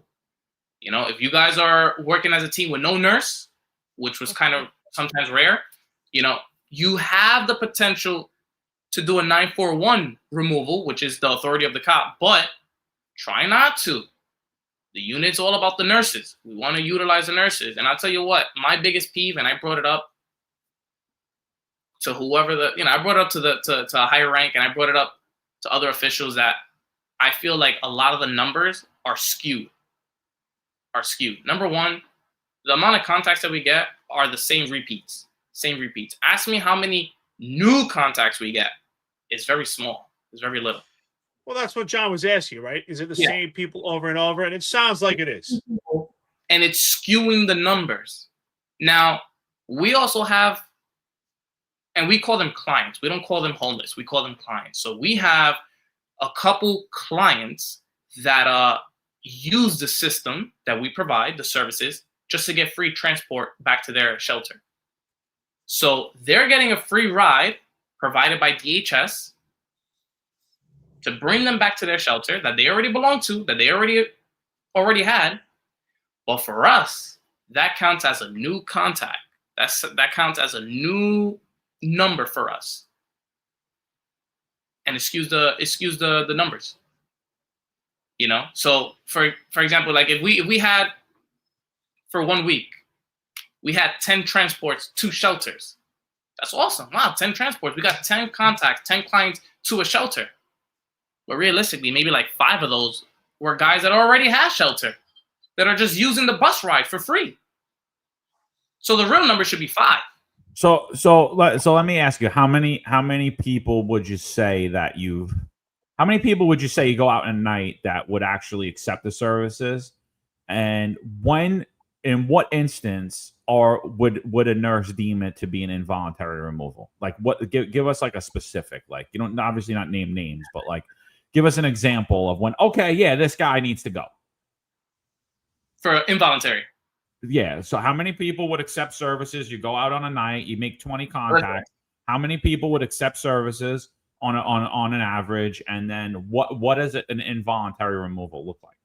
I urge anyone to go take some time on your own time, 12 a.m., 1 a.m., 2 a.m., 3 a.m., take a visit to Penn Station, 34th Street Penn Station, all right? Or 34th Street Harold Square. Those 2 spots are like zombie lands with just homeless and junkies walking all around the place, loitering. And we see the same people every single day. And it's just mind-blowing that there's nothing that could be done. They refuse the service. That's it. That's where the communication ends, and they continue to loiter. It's just, I know I didn't answer the question, but it's just crazy to me. Like, anyone that doesn't believe me, go visit at least these two stations, 34th Street Penn Station, 34th Street Howard Square, during those hours of 10 p.m. to even 4 a.m. 4 a.m. is a bit much, but give you 3 a.m. You're going to see the same person every single day. And you're going to see us, the same cops, making the same contact every single day. The definition of insanity or crazy is, doing the same thing over and over, expecting different results. We're doing the same shit every day with the same person. And we know we're not going to get no other results. So again, how many contacts in a day and how many involuntary removals, and what does an involuntary removal look like? Easy contacts, just contacts. Like I said, 25, 30 contacts. And how many of those people accept services on average? 5, and I'm being generous. I feel like it's and some of those are repeat, you said, right? Some of those. Yes. Well, okay. If it's repeats, I'll bump it up to like 10. 5 new, but we always have the same 5. The same 5. Okay. They know where to find us. They know where to find us. It sounds like you guys are going to the same spots and going to the same people. Yes. So because again, you got to get your numbers, and that's what happens when there's a number game.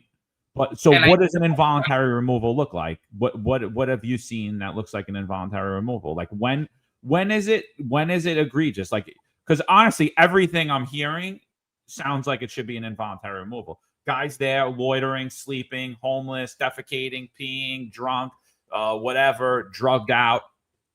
Why are we allowing it in the system? It's an involuntary removal, in my opinion. So, like, what does an involuntary removal look like under the Eric Adams administration? When isn't it? So this is my issue. This was a really big issue that I clashed. Fuck it, I'm not in the unit anymore. But respectfully, I've butted heads with a few of the nurses. We're told, you're the cop, shut your mouth, do as you're told by the nurse. The nurse deems this person a 958 removal. Put the cuffs. We're taking him to the hospital, whether we agree or not. I butted heads with a few of the nurses because I felt otherwise. Now, I don't have my license in whatever the hell it is that you're doing, nursing or the 958 license. But I still know what's a true 958. We have a criteria, and it's broken down into 3 categories.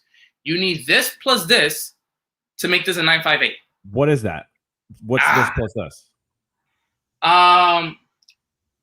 So one of them is a psychiatric part. So it's like if you have suicidal ideations, homicidal ideations, the idea of either harming yourself or others. How do you determine that with someone who's completely incoherent? Ask the nurse.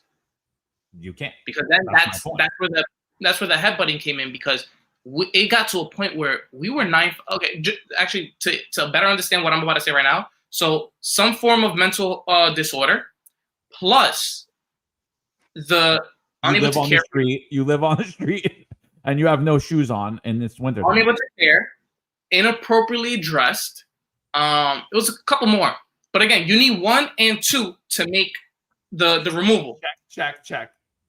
As I walk through the streets of Manhattan, as I walk through the subways, check. Absolutely. That's what I say. Everybody will be a 958. But again, it got to a point where now the nurses started removing intox. And I will get annoyed. Why are you removing an intox?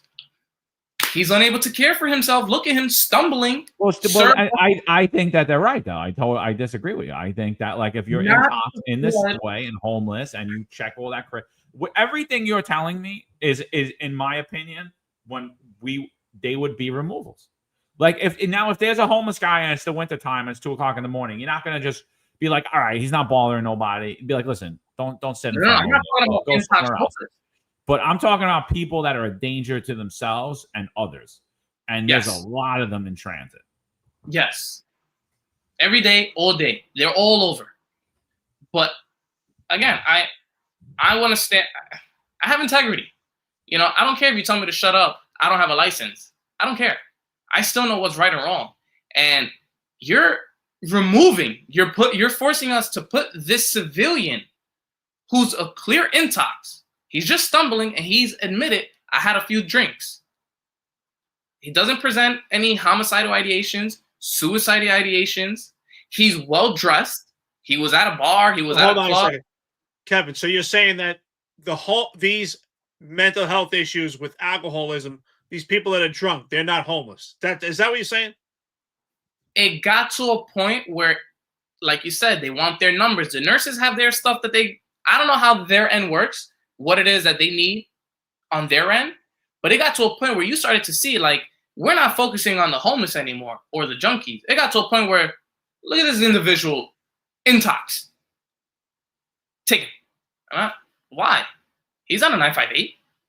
He's unable to when are you doing a removal on a homeless? How often did you guys do that at night? You still haven't answered the question. It got to a point almost every night. And what was a scenario with a homeless guy where they would say, what made the difference between just offering a service? You go to a homeless guy. He's sleeping with a blanket. He takes the blanket off. He's naked. 958. That's a removal. You approach a homeless guy. He's talking to people, but yet he's by himself. Nurse, 958. Little things like that. Or calm, cool individual, which is what we encountered a lot. Hey, sir, you need this, you need that. No, I don't want none of that. You guys already asked me. I don't want none of that. To the point where I understand, like, he felt like we were harassing him. So, rightfully so, he'll get agitated. No. He's unstable. 958 him. No. How is he unstable? He's yelling at us because we keep annoying him. He was calm, cool, collect in the corner, not bothering anyone. But he's still in violation of transit. He's still homeless. Right. You could still articulate that. You could still reasonably articulate. And listen, let's not beat around the bush. I mean, people, this is what New York City taxpayers are paying for. And this is the complaint. They don't feel safe with homeless and mentally ill people in the subway. So, I totally understand, and I get the idea of, people want that, and I want that. Let's remove them, but not to flood Bellevue Hospital, Harlem Hospital, Metropolitan Hospital with the same shit, to the point now where the nurses and doctors of the hospitals, including the EMTs responding, all started hating our unit because we're doing nothing but flooding the system with the same people, right? Or nonsense. Well, that's what we're talking about as far as your ability and the dichotomy between what the services are at the hospital and the shelter. That's not your response. But I can understand them getting upset. It's being overflooded at the shelter and the hospital, but that's not your responsibility. So, yeah. My point to the question here is, what was the effectiveness? Like, let's talk about what was the effectiveness of the unit and the motivation behind it. For instance, and I'm going to put you on the spot here. When you went out, was there a number of how many aided cards you should get or how many removals you should get that eventually the nurses got pressured to remove these nicely dressed drunks? Like, what was the motivation behind it? I will honestly say there was no set number. On the PD side, we didn't have a set number. Guys, I need you to go out and get X amount and X amount. No. It was like, listen, sometimes there are nights where it was scarce. There was hardly whatever. Moonlight was out, full moon. Everybody was out in the street, nobody in the system. There were nights where we only had maybe like 5 contacts. And that was okay. There was nights where it was below zero outside. Guess what? Flooded the transit system. Contacts were 40, 50, even 60. So we don't have a number. But as far as the nurses in DHS, specifically the nurses, I started to realize and feel myself like they were operating in a way that they needed a number. And that's why I got annoyed, because then I started to notice that they weren't just going after the homeless, because there was nights where we encountered no erratic EDP. EDP, sure, but not to the point where he's a 958 removal. He's compliant with us. Hey, so sir. Who's in charge here? The sergeant or the nurses? In charge of what specifically? Because we every team the whole mission of the unit. It seems to me like everything was dictated by these nurses. I almost question why were you guys even there? I mean, it's not your fault. You have the DHS, you have nurses. I almost question why the police are there. I mean, almost like, Are you just there for a We're the muscle. peacekeeping mission? We're the Who's muscle. in charge? The sergeant's obviously in charge of us. The sergeant doesn't necessarily really have a say in what the nurses deem a 958 removal. Again, sergeant gets it too. Shh, you're just an officer.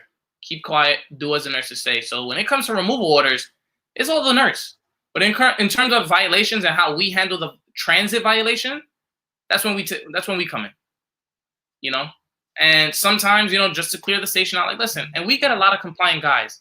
Guys, you don't want the service? That's fine. We're not forcing you to take the service, but you know what? You got to get out. You're in violation of transit rules. You're not allowed to lay out, smoke, whatever it is in the subway system. Get out. You're being ejected from the subway system. All right. They pack their stuff and they go. It's the few that when we get to that point, like, you got to go, they give us a little resistance, and we try to utilize the nurse to, you know what? Maybe he is a 958. You know, he's acting a little erratic, and the nurses will try to look out for us and be like, yeah, he's a 958. But again, I still don't agree that he's a true 958 or whatever. Well, I mean, I think that's where we definitely disagree, because you're already like, there's like, here's where it misses the mark. Like, you're going out as police officers. We're spending, I don't know, and on your team alone, probably just for one night. I mean, we're in big money. We're in big money. I know you guys were doing a lot of overtime. You're doing a lot of overtime. And so we're police. I get it's not your focus to focus on what laws are being broken in transit, but we're basically disregarding all of that, right? Just because they're telling you, I don't want you to make an arrest and I don't want you to make a summons, doesn't mean there's not a crime happening, and doesn't mean that right down the station, other cops aren't summoning people for the same exact thing that you guys are like, whatever. So I personally think that, you know, if you're not paid in the transit, you know, if you're not paid in the transit system, right? If you're not paying in transit, you could be removed right off the bat. Not saying that you would be removed medically, but when you're homeless, sleeping in transit, I mean, I could pretty much articulate that you need to be removed medically for a psychiatric evaluation. Now, I get what you're saying, though. You're trapped in the system, and it's the same people, and it appears to be a number game, and it appears to be completely ineffective, because that's 100% what I thought about it originally. That's what I think about it now. And now listening to it, I clearly understand that this doesn't work and the entire system's broken. And it's not because of the fault of your unit. It's because of the fault of the services we're offering. But right. I do think the unit misses the mark when I think about it, you know, because I just want to say one thing. I just want to get one thing out there. And I've always found it interesting. It seemed like nobody really thought about it. Again, I'm a very attentive guy. I like to be aware of my surroundings, who I'm working with and stuff like that, especially with civilians. And the one thing I noticed and I felt was like the nurses that were being provided to us by DHS were not of quality, I would say. And the way I saw it was, if you go out and you get your nursing degree, why aren't you working in a hospital? Why aren't you working in an office? You know, why are you choosing to work in this small little unit? And I felt like a lot of the judgment and the way they carry themselves, it just wasn't fit for this unit. You know, if I'm going to be a nurse and I'm going to help NYPD out, number one, I want there to be a uniform. I brought that up as well. You know, I don't like that DHS nurse and DHS personnel that offer the services, they get to wear whatever the hell they want. Why can't we all have a uniform? We're in uniform. How about you guys are in uniform? Wear something professional. You know, you guys are wearing street attire with just a little orange vest that just says DHS. You know, to me, I don't like the look of that. I want us to look good cohesively as a unit. We're looking good. We're squared away, head to toe. But you guys are wearing whatever the hell, sandals, shorts, a baggy tee, a fitted cap backwards. Like, a lot of the guys that we offer the service to even look at us like, you guys, you're DHS? It's like, well, they are. And then not to cut you off, but the other thing is the MTA is doing the same exact program and they call it something else, right? And I get everyone in here like saying, what about the MTA guys? It's their job.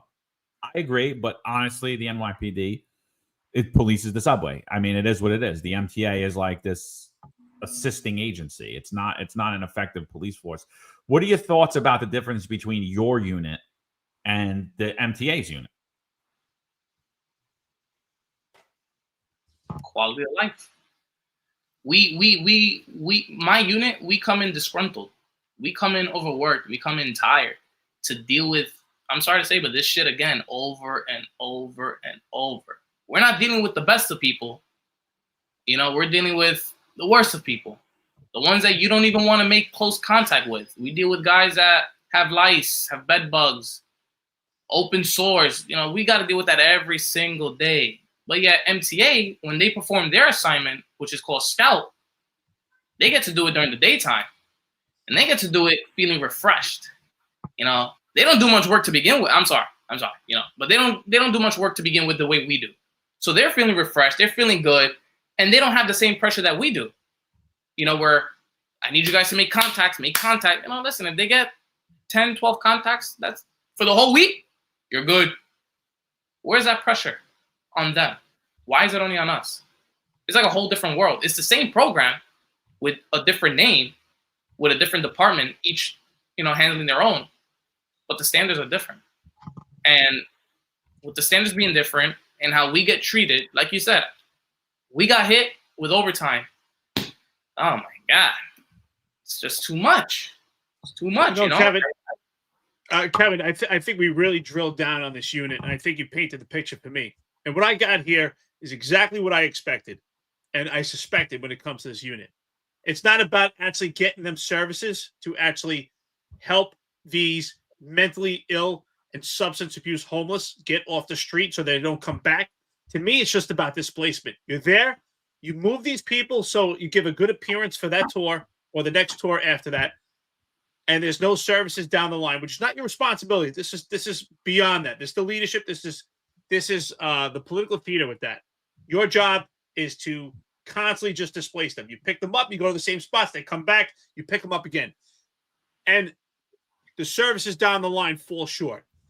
Yes. With that being said, I think we really drilled down on this. So ultimately, is this what led you to quit? What was the significant point? We said, you know what? It's time to leave the NYPD. I got to go. So really quick, just to answer Rob Lukash's question, because I feel like that's a good point to make in terms of Rob's a former chief, by the way. He's part of the Finance Unfiltered Network. He's a former chief. So great guy, by the way. Awesome. So to kind of break down the process and how it worked. So we encounter an individual, homeless, and the nurse deems him to be a 958 removal. Immediately place the individual in cuffs for his safety, our safety. While we're placing him in cuffs, call for a bus. Now, for anyone that doesn't know, this is a little piece of the EMS world that PD doesn't really know about. But there's a little more than 7 categories on the EMS side in terms of emergency levels. So we have a level 1, already lights and sirens, you rush into the job. Level 2, level 3, level 4 is like your general, like sick, real bad stomach pain. Level 5, general body pain. You know, 6, 7 is a very low emergency category where it's no lights, no sirens, no urgency to respond to the job. The one category that falls under a level 7 category on the EMS side, EDPs. The reason why I say that is because now we're sitting, waiting up to an hour minimum for a bus to arrive. Why are we waiting minimum 1 hour for a bus to arrive? Well, I don't know. We're in a busy city. This is a category 7, which is no priority. You get there when you get there. And at the same time, you have many different higher priority jobs going on at the same time while we're waiting. So guess what? Even if there was a bus available, a category 4, category 5, or even category 6 on EMS is going to take that bus away from you and route them to that job. Well, that's a great point you make. I'm going to explain to our listeners and our friends here, which active retired cops know this, and you should know this also as an EMT. You definitely know this. If there is a call for an aided, well, when it's someone who's emotionally disturbed, and there's no violence there, that's something that's probably going to take 45 minutes to an hour in New York City. It's unfortunate. Absolutely. You always had to have those key words. There should have been something in place to support you and your team and your nurses to not have to be in those positions, because it could potentially have someone who's calm and eventually escalate that situation. But which has happened. I definitely saw that in my career. We've had that happen where, you know what, the EDP was compliant. Once he was in cuffs, calm. But damn, who wouldn't get annoyed after an hour of waiting? And we keep saying, yeah, the bus is coming, the bus is coming, the bus is coming. We sound just like liars, just a bunch of liars with no end in sight. So now, past the hour mark, the EDP's flipping out. Now he feels like we're kidnapping him. He feels like we're lying to him, and it turns into a shit show all because the bus is taking too long. And I get it. There's other priorities. Go for it. I know that. I've experienced that. But if this is the unit that the city created, I feel like you should have some sort of separate ambulance service specifically dedicated to us. Listen, we're a small unit. We're only local to the city. And we only have but fucking 10 cops a night. I don't think it's that hard to utilize maybe 2-3 ambulances at the ready for us. We're doing the same thing every night.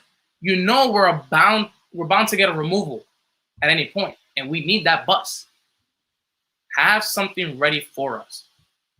Instead of having us wait an hour, hour and a half, the most I waited was for 2 hours for EMS to arrive, and they look at us. Oh my God, is this that homeless unit? I'm like, yep. And they get annoyed because it's like you're taking away from their jobs, the other priorities for this. And now by the time they got there, our EDP's agitated. So now we're transferring the care to them. We hear your frustration, Kevin. There's a lot of frustration with this unit. Obviously, it falls on its face. Was this a major contributing factor to you wanting to leave? No, not specific. Those moments of sitting there doing nothing have me feeling like I'm wasting away my time and efforts that I could be utilizing somewhere else. I wanted to utilize my time in a better way. Put me on a post, put me patrol, I don't care. Just let me work. And instead, you have me babysitting a DHS nurse, 2 DHS personnel, and an EDP. I signed up to be a cop, not a universal allied security guard, not a personal bodyguard for the nurses. The nurses walk off on their own. Now it's my responsibility to keep an eye on them, go follow them, make sure they're okay, kind of reel them back into the group. Come on. This is not any shade to any other cops that I worked with. I've had some really good cops in the unit that I worked with. But is competency really all out there? I mean, I know you guys touched on it many times in other podcasts that I've watched, and it's really concerning to me. Like, yo, like you guys can't even think for yourself, please. It was frustrating. And to finish the question for Rob Lukash, so when EMS arrives, we transfer the care to EMS. We, the cops, along with the nurse, have to ride along with them inside the back of the bus. From there, we have to go to what's called the H&H hospital. It has to be a city hospital. It can be a privately owned hospital, NYU Health Plan, Lenox Hill. It can't be any other hospital. The only city hospital that we're allowed to go to, at least in the city, Metropolitan, Harlem, and Bellevue. Depending on where we are in the city, might dictate where we go. Once we get there, we have to wait now till the individual that we brought gets medically cleared. Now, if the EDP doesn't get medically cleared for whatever injury he might have, either previous or just due to the interaction that we had, now we have to sit on him in the hospital until he's medically cleared. Once he's medically cleared, now is when he can then go to CPAP. While in CPAP, more waiting until the psychiatric nurse gets to us and gets the story from the nurse. Once we get the signature off from the psychiatric doctor, our job is done. We head outside the hospital. we complete the form. We have a form that we have to complete for every 958 removal. So there it That is. is- So so there that- it is. So basically, it's oh, look what we're doing. We're doing something. That's what this is. This is the mayor saying, look what we're doing. We're doing something. You know, but it's not effective. It's clearly not effective. How much overtime were you getting in this unit? What did your days off look like? And what was what was the overtime like? There's been a lot of really complaints about people doing excessive overtime. I kind of want to really focus in on that. I really want to be able to explain my point of view on this, because this is really what led to me leaving the department.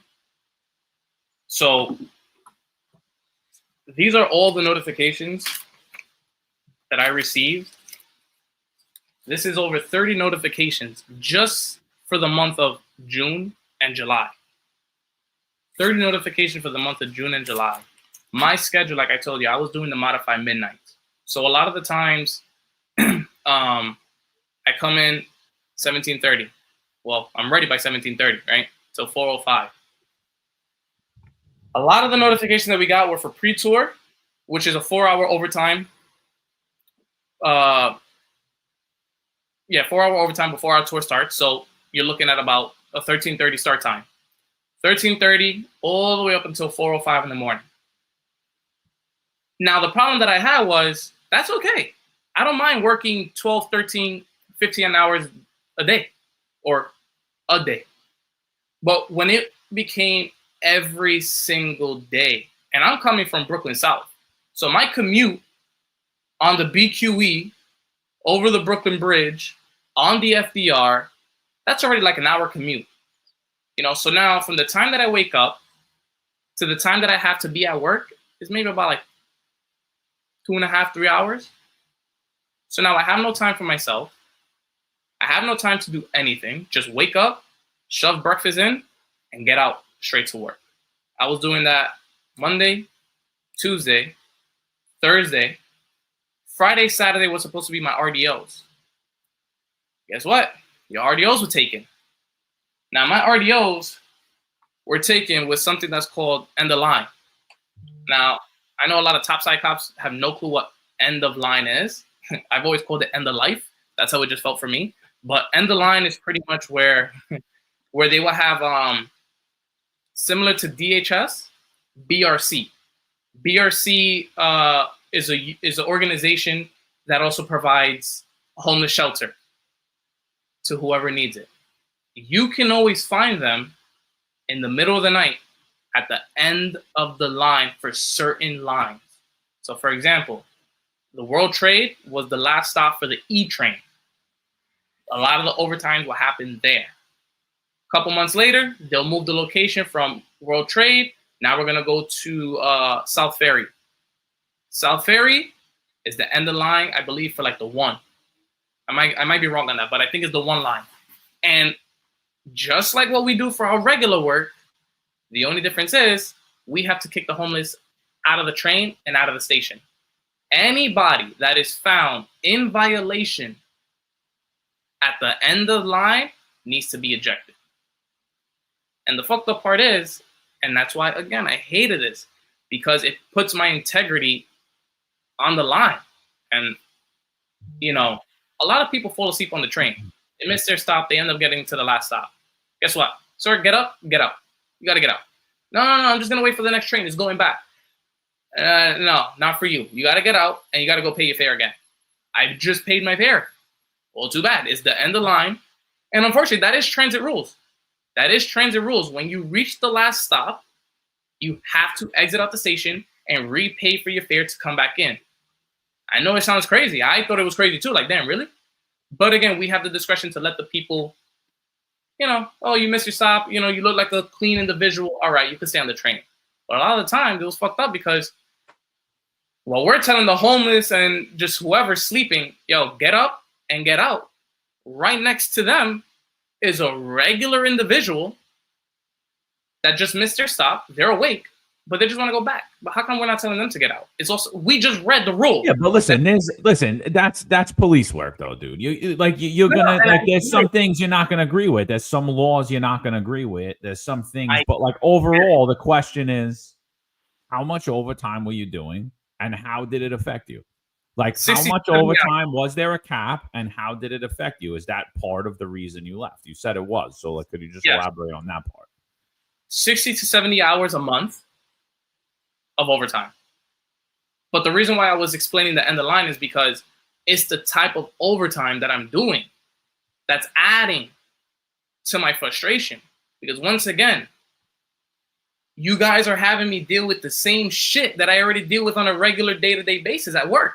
Homeless. And you're giving me nothing but more homeless overtime that I don't want. And on my days off. So now I sleep my days away, up until 1 PM because I get home by 5:30. I try to get 7 hours. I wake up by 1. And I have to start getting ready again on my day off just to go back to work for this piece of shit overtime. I can't. And then it's one of those where it's like, yo, you got 3 notifications waiting for you at roll call, and you can't say no to any of them. I can't switch out. I can't do this because guess what? All the other guys are fucked with it too. So it's not just me. It's everyone else in the unit. The only difference between me and the other cops, I'm sorry, but I value my time. I value my effort. I know my role. This is not for me. And to add on to what you said, I put in 10 transfers to get the hell out of this unit. I know a lot of people think, oh, well, what did you do to get out of the unit? I've exhausted all my options. I've exhausted from the first week that I got transferred to that unit, I put in a 57. I don't care if I only had 6 months on. I want a 57 because I know this is not what I want. I never signed up for it. Get me out. Never went through. I mean, it got denied. Rightfully so. All right. I decided I'm going to wait till I hit 1 year on the job.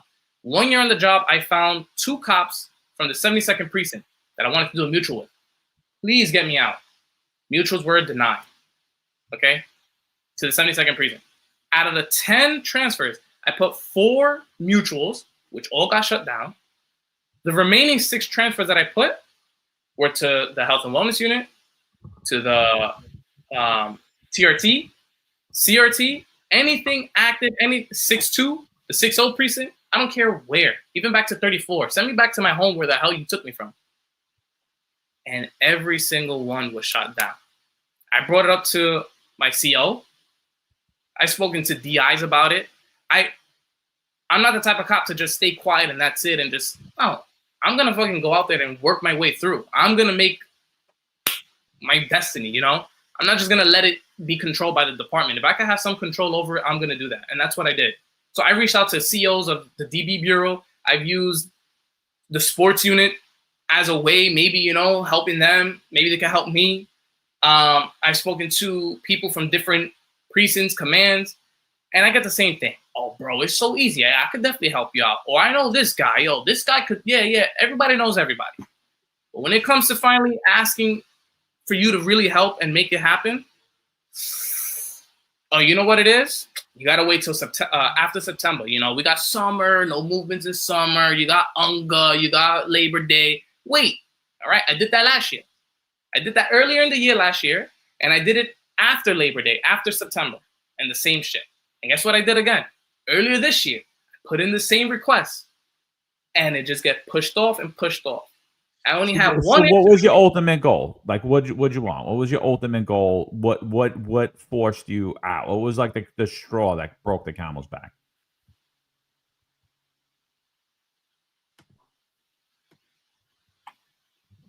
Honestly, the overtime. Really, I would say at the very, very, very top is that overtime because I'm just sorry. I wrote a message to one of the lieutenants that I reached out to in the academy. Just for a little guidance, Now, the power of social media is great because, like, prior to social media, who the hell can anybody really contact or stay connected to? Like, who would have thought I would have been in contact with, like, a lieutenant from the academy or, like, even you guys? Just the power of social media is crazy. But I wrote a message and, I signed up. I just want to read the message really quick. I told him I signed up to be a police officer and do police things. I didn't sign up. Oh, sorry. That was the wrong one.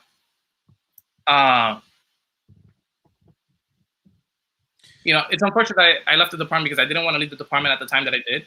But unintentionally, like with how my mind works, I got lost in the world of the NYPD, which I let completely take over my life, and what's more importantly, my mindset.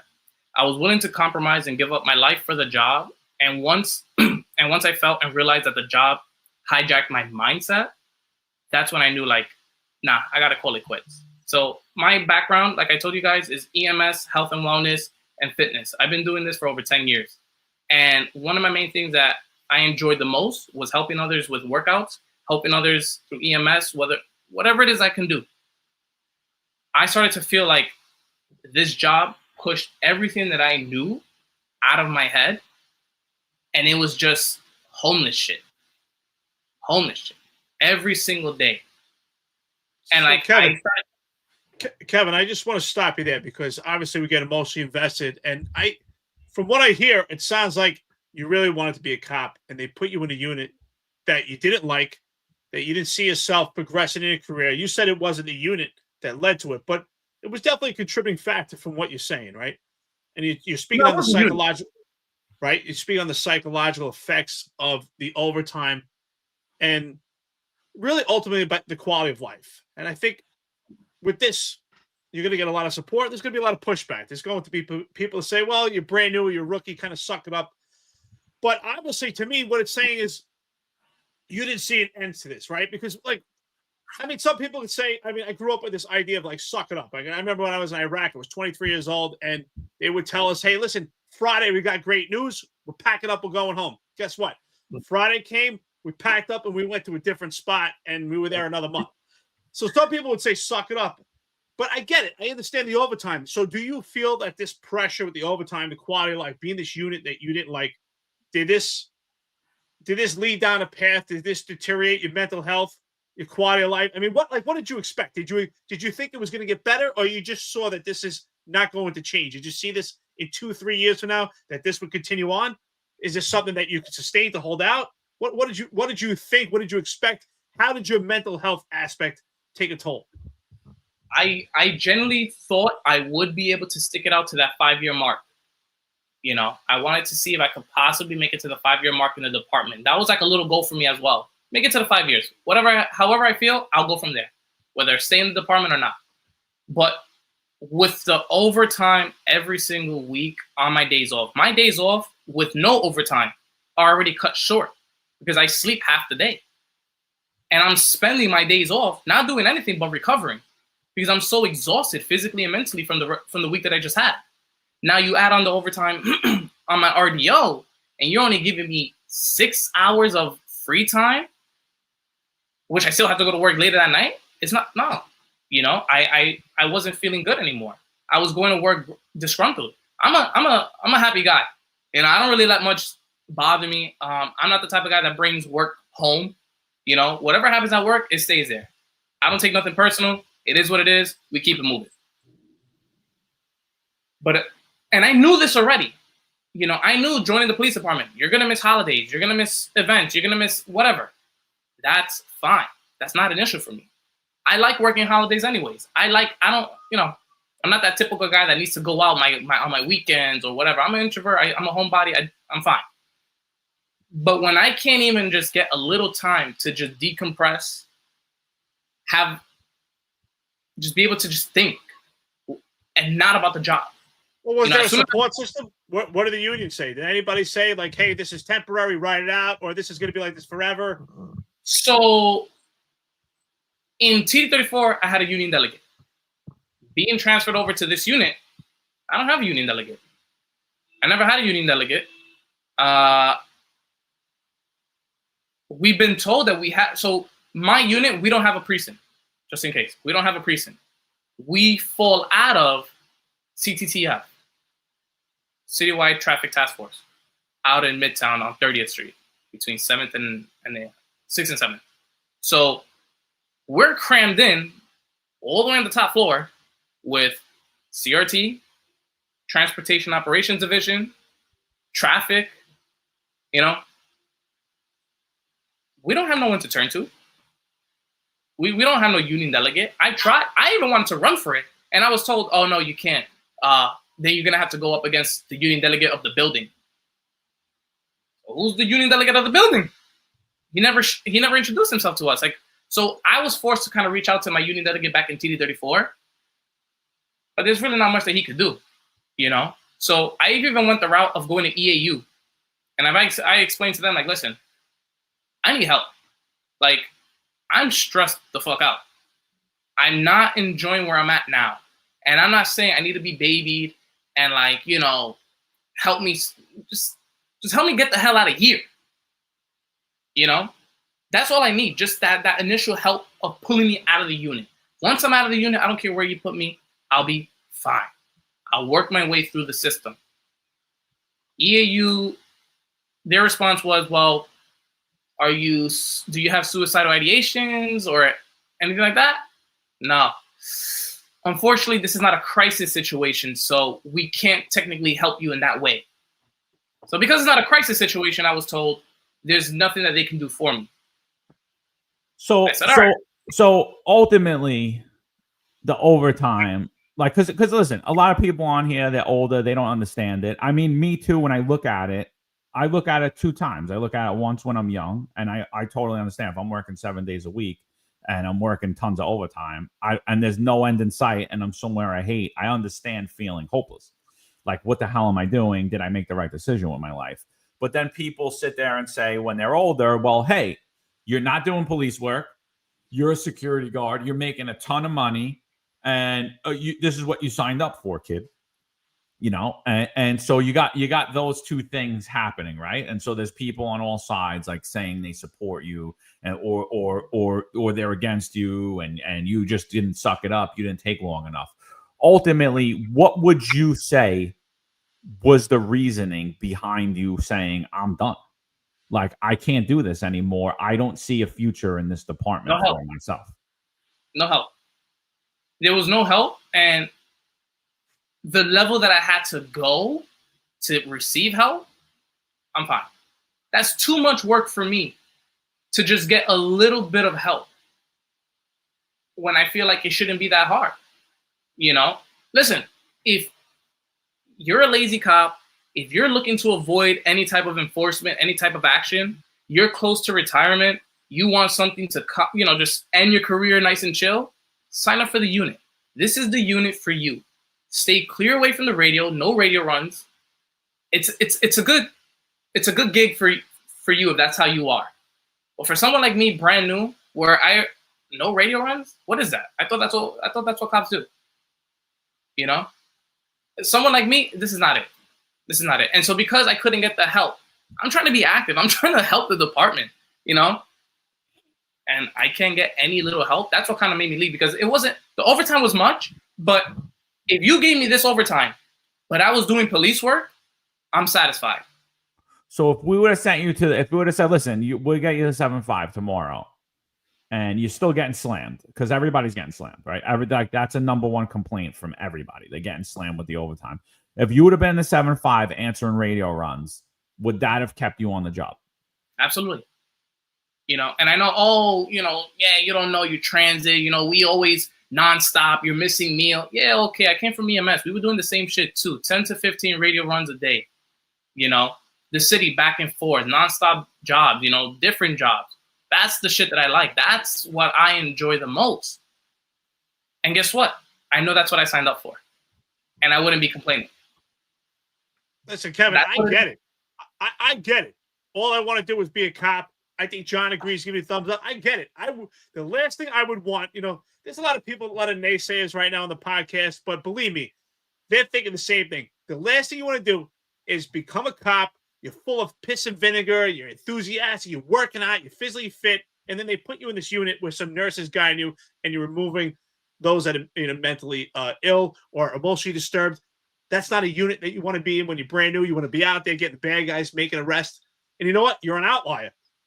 A lot of people here should be supporting you, because there's people out there right now that are getting their asses handed to them, and the entire department's been emasculated. And guys like you, we need guys like you and women like you out there that want to do the job and actually want to put their hands on people and arrest bad guys. So I get it. You're in a unit that you just can't stand. You don't see the point of it. It's not fitting you. You're working an extreme amount of overtime. There's a lot of people here saying suck it up. But you know what? Working 70 hours a month when you're brand new in a unit you don't like, that can really deteriorate your mental health. There's no support system out there. Yeah, and we have to start thinking. And no one on here has worked 7 days a week for months on end. None of them. That's what I want. Thank you so much, John, because that's exactly what I wanted to say. No one here was working 7 days a week, unless you were overseas like myself. You were in Iraq and you worked every day. But that's different. It's a different environment. You're a cop. You're back and forth. You're sitting in traffic. You're brand new. You're in a unit you hate. I get it. And no one's listening to you. You're saying like, hey, I'm new. Can someone help me out here? There's no union. There's no support system. There's no one to say, hey, you know what, kid? Maybe ride this out a little bit and you can land in a precinct. Or, there's like maybe if someone gave you a goal, like, hey, 6 more months and there's light at the end of the tunnel and you could get to the spot. They did. Come. They did. So tell us about that. So last year was almost my breaking point. Almost. Last year, I would say probably September. Again, when the mayor had his press conference, that's when I kind of wanted to quit. But I was fortunate enough that we just got a new sergeant transferred in from PSA 1 to my unit. He signed up for the unit. He got transferred in. And I don't want to say his name, but he's a great guy. He was a great sergeant to me, still to this day. He, coming from where he was, PSA 1, how active he was, to a slow unit like this, he was very surprised.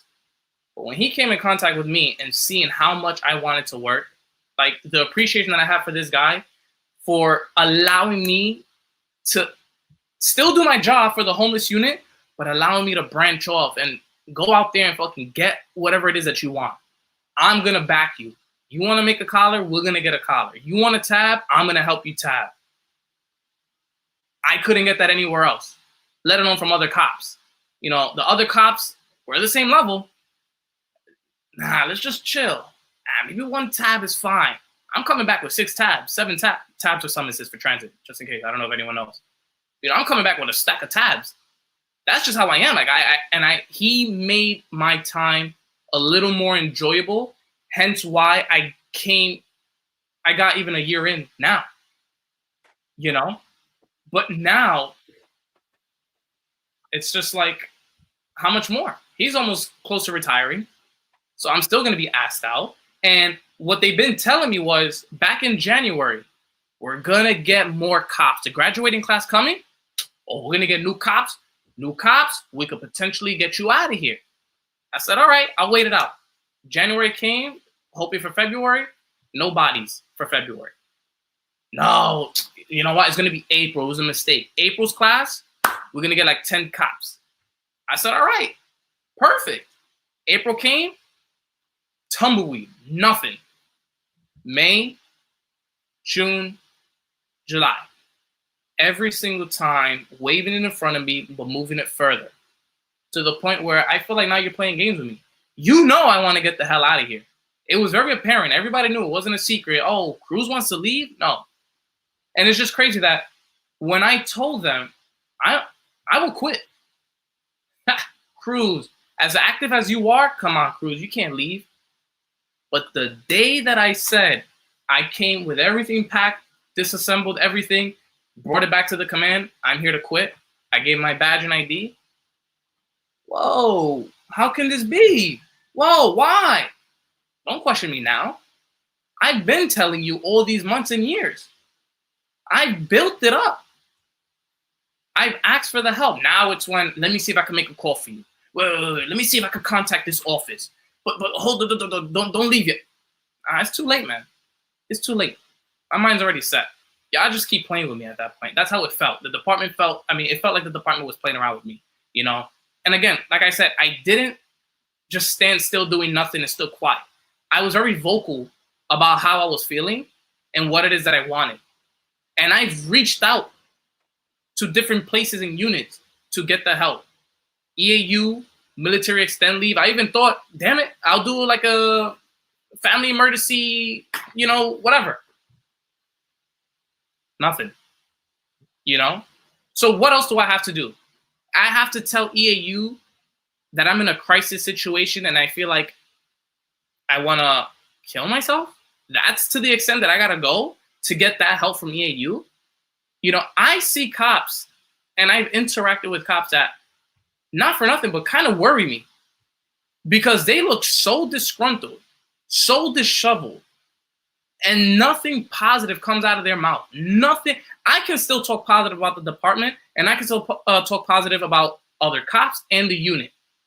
But I spoke to other cops that can't even do none of that. And you're walking around with a gun, and nothing is being done to help you. And I don't expect every cop in that situation to be able to reach out and get the help that they need. They might feel embarrassed. They might feel shame. I get that. But I think the department should do something a little more proactive in sending out the help. Even if it does nothing but send out the help. Let us cops feel that you guys truly care. Not when an MOS passes, that now you line up and block the streets in blue because we lost one. This is tragic. What would you say the overall morale of the department is with the cops that you've interacted with, you came out of the academy with, and from people that you've talked to? How's the morale in the department currently? And this is only, again, my point of view and my experience here in transit. Because I know cops on patrol and housing that are having a blast, that I get jealous of watching them online. I have them on Instagram, and I'm like, damn, yo, y'all doing it. Y'all living good. Y'all being a cop. But here in transit and the few that I spoke to, it's low. It's low. I'm hearing problems begin with their family, with their wives, with their husbands, with their kids. Like, I'm firsthand seeing it stir up the beginning of the, hopefully not, but the beginning of the end. You know? You know, Kevin, I just want to say, I actually respect your ability to say, you know what, I'm not going to be afraid, and I'm actually going to walk away because this is not what I wanted. I don't, you know, you get a lot of people that support you. Of course, getting some people here that are trolling and hating on you, and I think it's absolutely ridiculous. I have to be honest, I kind of envy you because when I was your age and I was young, I probably would have just sucked it up and just wrote it out because I felt that, you know, that I would have to do it. But I respect that you actually said, you know what, I'm not going to do this. I'm burnt out. They pushed me to the point where I'm unhappy. And in the end, I hate to tell the people here, it's just a job. And you said, you know what? I could do something that I like and be happy. So for that, I actually respect you. And I give a lot of credit for it because I'm thinking back when I was young, I probably would have sucked it up and just been unhappy and said, well, I need to be here. I need to have this job. So I respect you. So with that being said, would you ever consider going back, or would you consider another law enforcement agency? Like, what are your thoughts now about law enforcement? Are you completely walking away from the profession? The sense of pride that I had wearing that uniform and the respect that I had wearing that, like, that's a feeling that, damn, I can't even explain. It's just something that you're just going to have to go through and experience yourself to really work and get that uniform on, where, like, walking the streets of New York City, like, oh, man, it felt so good to wear it. Would I wear any other uniform? No. I don't care about law enforcement like that. You know, I never wanted to be a cop. That's not my thing, you know?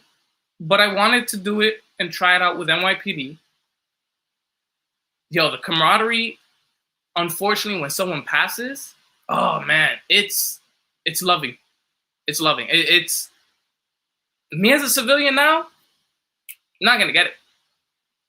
But it was nice knowing that if something ever happened, even for like a 13, I veered off the assignment for the homeless unit and rushed to 13s.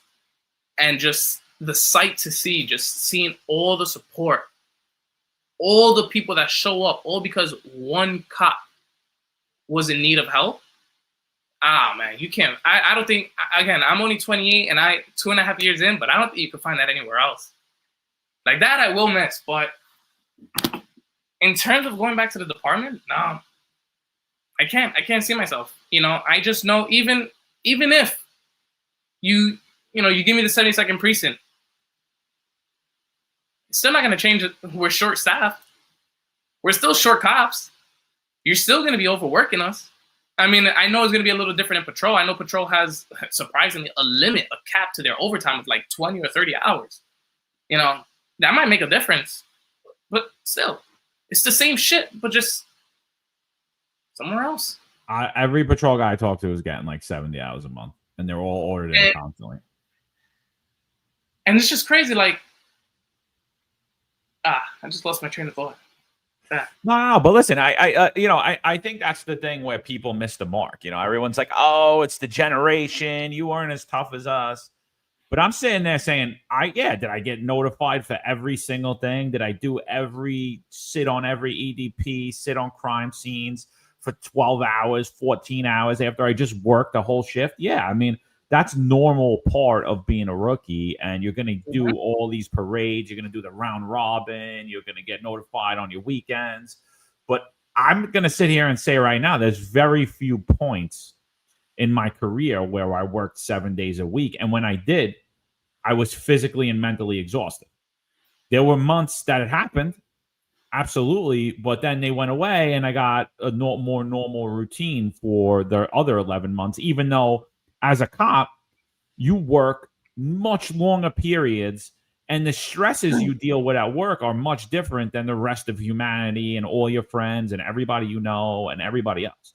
Right. So like, I think that's where you guys are getting a little rough with Kevin, because I got to sit there and say, if I was there 7 days a week and there's no end in sight and I'm asking to get out of here and I'm not feeling well and I'm advocating for myself and I'm fighting for myself, I think Kevin could be in the 7-5 right now very easily answering radio runs and he wouldn't be sitting here on this podcast. But the reason he's not is there's no management. There's clearly nobody cares. It's just looked at, we'll just get some other rookies in here and we'll work them till they can't take it anymore and they'll leave. Again, 14,500 cops have left the department in the last 4.5 years. That's not attrition. That's not good. That's not normal attrition. That's not because we had big classes. That's because of the environment that's happening in the NYPD. People didn't rush out the door at 20 years ago. The saying when I was a cop was 25 is the new 20. I even heard people saying 27 and a half, 30, right? And that's where I wanted to go. That's where Eric wanted to go. You know what I mean? We wanted to stay on the job till we were old men. And we were literally forced out. And here you have a young kid who's energetic, works out, and he's telling you, I want to work. And we're like, nah, you can't write a summons and you can't go out and make an arrest and you can't go to these 911 jobs. We're just going to put you in this complete useless unit that does. And I'm sorry for the guys that are in it, but I'm sorry. I'm not saying that you guys are horrible people. You're not. Like, you're doing your job. You're doing what you're asked to do. You're doing what the department's telling you to do, but it's ineffective. It's clearly ineffective. It's a waste of money. If I was the mayor, I would disband it immediately. The only thing and it's funny that people told me you should wait. Mayoral elections coming up. New mayor might not even want the unit. Whatever, that's fine. But I just think, like, one reason why I feel like I'm fortunate enough to be in the position that I'm in now and being able to lead the department, I'm not a gambling man. I'm not a betting man. But I sure as hell don't want to bet on the department or gamble that the department's going to look out for me in the next coming months or the next coming years or decades ago. But I sure as hell know that I could better myself and work myself to a position where I would be successful in life without the department. And so I'm fortunate enough to have a set of skills outside of the department that I can fall back on. Because I realized that the one question that everybody asked, the one question before anything else was, what are you going to do? What are you going to do? What are you going to do? As if this is the only job in the world. Guys, I have skills that I can fall back on. And I don't want this to sound like I want to just cut ties with the department at all. You know, I left the department, but not because I don't want to help them anymore. I still want to have an active role in helping the department out with my skills that I have. I'm not saying I'm the only EMT on the job or the only personal trainer on the job. There's plenty of other fitness enthusiasts on the job. But are they utilizing them effectively? You know, I felt like I had a lot of skills that I wanted to bring to the department. I had a lot of ideas. Kevin, I got to say, I have a lot of respect for you, brother. I think some people are knocking some of the stuff you're saying. It's not easy when you do an interview and there's a lot of information and you're emotionally charged. And this is emotional because this is a part of your life that you saw yourself having a career. It ended. But I give you, honestly, a lot of credit because I'm thinking about myself when I was young. I don't know if I would have the balls to leave. I probably would just suck it up and be miserable because I would figure, and especially, your age, I had a wife and kids. I have to be here. And I give you a lot of credit for having the strength to say, you know what, it's not for me. I'm not happy. I'm being overworked. I'm burnt out. It's causing me this amount of stress. A lot of people in here just saying, suck it up. I don't agree. You know what? Look at the effects it's had over people. The camaraderie is terrible. Do we want cops that are out there that are miserable? And what I find so ironic about this, John, I know you think of the same thing, is like, damn, here's a kid who wants to lock people up. He wants to grab bad guys, and then he put them in a unit where you have these cops that are terrified right now to put their hands on people who should be working this homeless outreach unit, but they put you there. It's funny. It always happens where they just mismanage and don't put people in the right spots. And you're saying, put me in the busiest, worst precinct, and I'll do it. I'll do the job. And you wanted to be a cop. And I'm sad that carpet was, taken from you. But I give you credit for that. Honestly, there was an old joke, kind of reminds me of this. And they would say, like, what's the different types of service members, right? They would say, if an Army general is at the top of a building, they would say, watch, I'll show you who the best soldiers are. And it says, I tell the soldier, jump off the building, and he jumps. And the same thing in the Navy. The admiral says, watch this, I'll tell the seaman to jump, and he jumps off the building. And then they tell the Marine, okay, jump. And then the Marine says, fuck you. So the point is, that's what you did. You had the balls to say, you know what? I'm not taking this, and I'm going to move on. So I give you credit, man. I give you credit, and I think you've given other people strength, other guys that are on this job. And I'm not saying everybody should leave, but to really evaluate, are they happy? You have a right to be happy, whether you have 2 years on or 20 years on. I don't agree with everybody saying. Yes, should you be pressure tested as a rookie, but not abused either. And to me, it's abusive. John, I think you agree. It's 70 hours a month when you're brand new. It's abusive.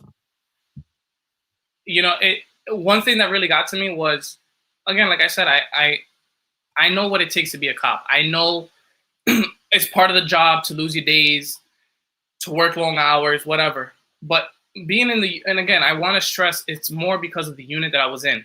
Not so much just the department, but the unit that I'm in and people like me, like-minded like me, watching people every day live and go about their everyday life, enjoying life. And I'm sitting here wasting away my time. For what? Right now, the 8th marks it a month of me leaving the job, officially resigned, and I think I've been more happy in the last couple weeks. I never joined the job for the money. The money wasn't even a thought in my head when I took the test and decided I'm going to join the department. So money doesn't mean shit to me. Oh, but top pay, you're not going to get top pay money anywhere else. I don't care. Because what's the point of making top pay if I can't even enjoy my time or days off with my money that I make? I don't care about the money. I care about being proactive for MOS and for the department. I see, and I told John before, like, my experience now in the department kind of shifted my goals in life. And my goal now is to, again, like I said, I still want to have some sort of involvement with the department. I don't care to be a cop anymore. But as a civilian, even if it's outside of the department with MOS, like, I want to help MOS feel better and move better. That's my bread and butter. For all these years that I've been doing it, MOS needs help, and I don't feel like there's enough help being put out there for them. It's so easy to say, yeah, call Papa, call EAU, call this, call that. Make a better effort in getting these guys the help that they need. How about instead of just mandating 4-hour overtimes to cop pre or post tour, how about you mandate overtime for like some type of fitness thing? Make it a thing where cops are forced to go and work out, get some sort of training. I'm pretty sure they could utilize a small unit to do that. Temporarily assign them for one day or one tour to get their shit together. Put a bunch of cops in a class, a HIT class, some type of class, whatever it is, just like the academy. Put them to work. Make it a monthly thing. There's a bunch of different things to do to help the cops move better, feel better, think better. That's just and a lot of guys in the chat, I haven't read anything yet, But a lot of guys on Instagram and just guys in person, like, they tell me like, oh, but you only got 2.5 years. I'm on 15, 18. Bro, your seniority, I respect it, but at the same time, I don't. Because if I look at your track record, what have you done? Are you a professional hide and seek player? Like, you just been hiding all your career. With 15, 20 years on, I've seen guys with only 20 collars. Come on. What real work have you done? Tell me where you have been. You've been indoors most of your career. That's not all guys, but that's just the majority of guys that I've been talking with that express like, oh, there's so much more to do. All right. But what is it that you regret the most? That I hear all the time from everyone else that either retired or is about to retire. The one thing that they regret is not being there for their family, not being there for whatever it is. And I don't want to wait 10, 15 years to feel that way. Well, listen, here's the problem with cops, though, because, if you ask the upper echelon of the NYPD, I quit. I quit. It's like, no, you guys forced me into that position. You know what I mean? And even my time in admin, I'm like, you guys never utilized me properly. I mean, you didn't. You put people in places that didn't belong in places. When I had a clear track record of solving patterns as a cop in uniform, never mind when you gave me a chance to go out in plainclothes. So, but I never had those opportunities because I didn't kiss the right ass. I didn't know the right people. And so I consistently get knocked that I quit. I'm a quitter because I wouldn't comply with an illegal mandate that basically, and a department that told me that Catholics don't really believe in God. And so if that's me quitting, then I'll accept it. Then I'm a quitter. But at least I'm not a battered housewife, because I think a lot of mindset in policing is you need to stay in this abusive relationship because nobody's going to ever love you better. Where are you going to go, bro? What are you going to do, bro? How are you going to make money? It's like, oh, you know what? Maybe if I leave the person that's beating me, I'll actually have a life that I enjoy to live, and I don't get beat up, and I feel good, and I get to go and I get to voice my opinions and do the things I want to do. People go into the NYPD, and it's like I say it time and time again. I know, how many guys I know that were 50 years old walked into work one day, and they got a pink slip, and they said, "Yeah, sorry, we don't need you no more. No pension, no nothing." You know what that guy did? Sucked it up and went and got a job. Cops. They start to get, we sell people that the NYPD is your only life, and any screw up you have in it, if you lose this job, it's the end of your life. Kill yourself. And that's the mentality. That's literally, if the guy that abused me every day decides to leave me, I'm going to kill myself. And people do it. Like cops have Munchausen syndrome, dude. And I'm watching it in the comments. You're a quitter. So I'm supposed to work 7 days a week for the rest of my life and just suck it up. What type of relationships do I have? How's my mental health? I'll tell you right now, Kevin's not going to have a six-pack and look the way he looks if you give him 2 more years of that. He's going to be depressed. He's going to have no friends. He's going to have no outside relationships in his life. And that's what happens. And then what? Oh, I can't leave the people that abuse me. I got to stay in 7 days a week, keep going. I mean, do you think the overtime is going to slow down under what administration? Unless you get a SLEWA and you actually get people that want to stay on this job and take this job, overtime is going to keep going up. Guys are doing 70 hours a month. Soon enough, it's going to be 100. Like, there's no stop. There's nothing. Oh, we just hired the biggest class in NYPD history. No, you hired a lot of people that have no business being police officers. And transit is federally funded. So the overtime for transit specifically is always going to be higher than what it is on patrol and housing. So transit is always just going to be smashed with overtime, So what are you doing now, Kev? Like, we've been going long. We've been going 2 hours, 40 minutes. Like, what are you doing now? What are your thoughts for the future? And any messages to anybody out there, haters, friends, whatever. So what I'm doing now, I kind of went back to just having my business, my massage therapy business, along with stretching and personal training. But like I said earlier, with this, that was my business before, and it was to whoever wanted to sign up and get a service. But now I kind of found myself working in a wellness spot, so that it's a steady pay, steady clientele, so that I could try to utilize my free time now to offer the services, but to MOS. I think my new goal and passion is to want to help MOS. Now that I've seen and felt what it's like to be a cop, a New York City cop to be exact, I feel like there should be a lot more wellness-related things going on with the department. Some those type of services should be offered, you know. Yeah. And so, what was the other question? No, just like any messages yeah. to anybody in the chat or anything. Like, you know, everybody's hating on you. You quit. You did this. You know. No, I mean, Some people listen. support you too. Listen, I got nothing to say negative towards anyone. You know, just the only thing that I can really say is not all assignments are created equally. You know, some assignments drain others more than the regular. You know, and I felt like my assignment was one of those that was draining more than most people think. You know, so it's unless you're there and experiencing what it is to be in that unit. I mean, you know, I get it. 2.5 years. I could have waited out, sure, but at what cost? You know, how much more could I have let slip by my hands? You know, when there's been plenty of opportunities outside of the department that's been presented to me that I've completely shut down and pushed to the side because I wanted to stay in the department. But how many opportunities would you let slip? For, you know, Kevin, let me tell you something. Obviously, you're the type of guy that has stamina, should be a cop. This interview is going on so far for 2 hours and 40 minutes. You haven't complained about sitting here. You showed stamina. You show you care. And you know what? I have to give you credit because you never really badmouthed the job. Even you said the negative things about it, but you gave a reason why. You didn't just give any personal attacks. You didn't say I hate it.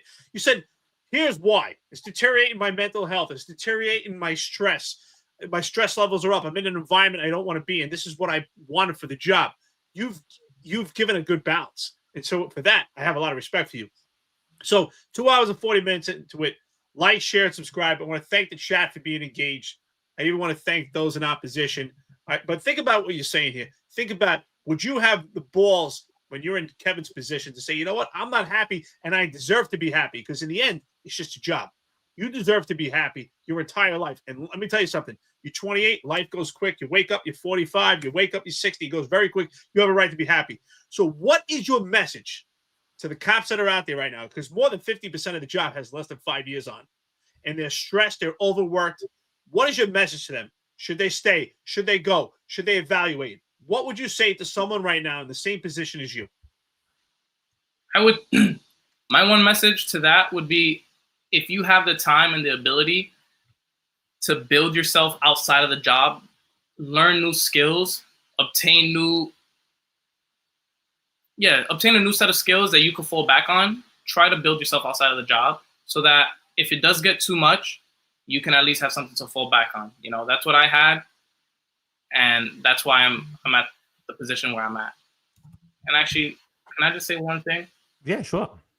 One thing that kind of like added to the reason for leaving, and this is the end, but Good day. I came onto the job with my EMT certification card. I came on the job as an active EMT, and I wanted to keep it. I taught ESU students when I worked for NYU, and I was always told, the job, you can always renew your certification card on the job. I said, perfect. I graduated. I reached out, I've emailed, I spoke to in person ESU personnel that's in charge of helping renew my certification card. And because of the job, that's the only thing I will say, they let my card expire. I got no help whatsoever to keep my card going. A job that I enjoyed, a job that I wanted to keep and grow and potentially get into ESU with, I got no word back. And that's up. So you have a skill that they could have renewed. You're working 7 days a week. They could have utilized that too. They were utilizing it. That's why they assigned you to that unit. I mean, I personally think that's why you assigned to that unit. 100%. But like that, yeah, that's a huge failure. What's your message to the police commissioner and the mayor on how to attract and keep and retain young officers like yourself? What could they have done differently that would have stopped you from leaving the department? Honestly, just allow cops to have their days. Cops need days. And if you know what, if you're going to take away an RDO, allow them to at least put in a 28 to make up for a day that they miss. Mental health, man. Those days off, they're needed. They definitely need it. That's all I can really say. There's nothing much other than just boosting up the morale with your days off. If you could make the cops feel better on their days off, make them feel recharged, word of mouth could be a lot better. Yo, bro, you should join the job. Yo, bro, it feels better. At least I get a day to decompress and just be. Yeah, that's really it. That's just no. You're right. It's about mental health, about quality of life. Kevin, what is, if any, there's supposed to be an exit interview. Was there an exit interview on your way out to determine like what went wrong, why you're quitting? I always ask that. Like, is there an actual exit interview? Did they ask you like, hey, why are you quitting? What we could do to make you stay? Was that conversation had? Yeah, I feel like I had a 8-month exit interview. Because like I told you, I kept dropping the breadcrumbs. I was very vocal of everything all along up until, and when I went in with my bin, they were just surprised because I really pulled the trigger on that decision. But when they asked the why, and I told them, I already told you, I want to get out. They understood, I didn't want them to try to retain me because that's it. I gave you the options many times before. So the exit interview was quite seamless. The CEO came, he understood, he tried his best to help me to his best of his ability. But at the end of the day, it's up to the PC and personnel and where people go. So just on that topic, internal affairs is supposed to reach out to people after they leave the job, particularly if they resign, to see if they are aware of any corruption or anything like that, or if that was what led to that. Did anybody from the Internal Affairs Bureau reach out to you? Nah, I think they got their plate full right now to worry about other things. I don't think they care about what I got to say. No one reached out. No. Yeah, so they're not doing that anymore. And then what about personnel? Like, did anyone from outside of your command reach out and say, hey, what's going on? Why are you putting your papers in? Was there any outside intervention? Not from people not from people that you worked with, like the job saying, hey, we saw you put your papers in. What's going on? Unofficially, yes, via Instagram. Nobody from the department. Huh? Who? I've had a couple lieutenants reach out that I have on Instagram. I'm not talking about lieutenant. I'm talking about somebody like officially from the department. I'm not talking about like dudes that are like, yo, what's going on? What do you want to think about this? Nothing official. Because I said the same thing to you before you came on. I was like, why do you want to come on? Maybe, think about going back. Like, you know what I mean? I think when everyone sees that, they try to say, hey, what's going on? Maybe we can help you, and so here's really my last question for you. Let's just pretend I was the chief of personnel and I saw this and I called you up on the day you were getting ready to go and I said, hey, what's going on? Why are you leaving? What would you tell me? And was there anything at that point that could have been done to retain you? I would just say you guys are mismanaging your cops. You guys aren't utilizing your cops to the best of their ability. You guys make us fill out a form in the academy of special skills that we have and special languages that we may know. But for what? I put down a whole list of all special skills that I have that I felt like went straight to the trash, went straight to the side of the desk. Well, listen, you had, you still had a lot of time to go. Like, I personally don't think anybody should be in any type of specialized unit, including the unit you were in, being on the 5 years on. I definitely don't think you belonged in the detective bureau or anywhere else at that point. You didn't cut your teeth, you didn't earn your bones. So I'll never knock the department for that, because you got to, even though we see that, chief's kids and other people get pushed ahead. It's always going to be there. It's always going to happen. That's just the world that it is. But I'm saying, as far as like, if they would have got you at that point, well, we could move you to a patrol precinct. Would you have stayed? Yeah. Had they asked me that earlier on in the year, yes. But I already made the decision. I'm going to stand 10 toes on my decision, and that's it. I'm sorry. When the opportunity was there and I was still willing to be open-minded and stay in the department, not a single word was said to me. And it's only now. So I'm okay. That's my point. And I feel like there wasn't an actual exit interview, because an exit interview would actually drill down on what's going on here, why are you leaving, and because ultimately you weren't saying like if you were saying like, listen, I want to be in aviation tomorrow, or I want to be in ESU tomorrow, that would be a ridiculous thing to actually want with 2 years on the job, right? And it would be laughed like, hey, listen, here's what you have to do to earn your bones. But if you're saying like, I don't want to be in this unit, and I agree with John, that to me, that's a specialized unit. You shouldn't be in that unit anyway. I want to make my bones, learn the job, make arrests. I want to be a cop, right?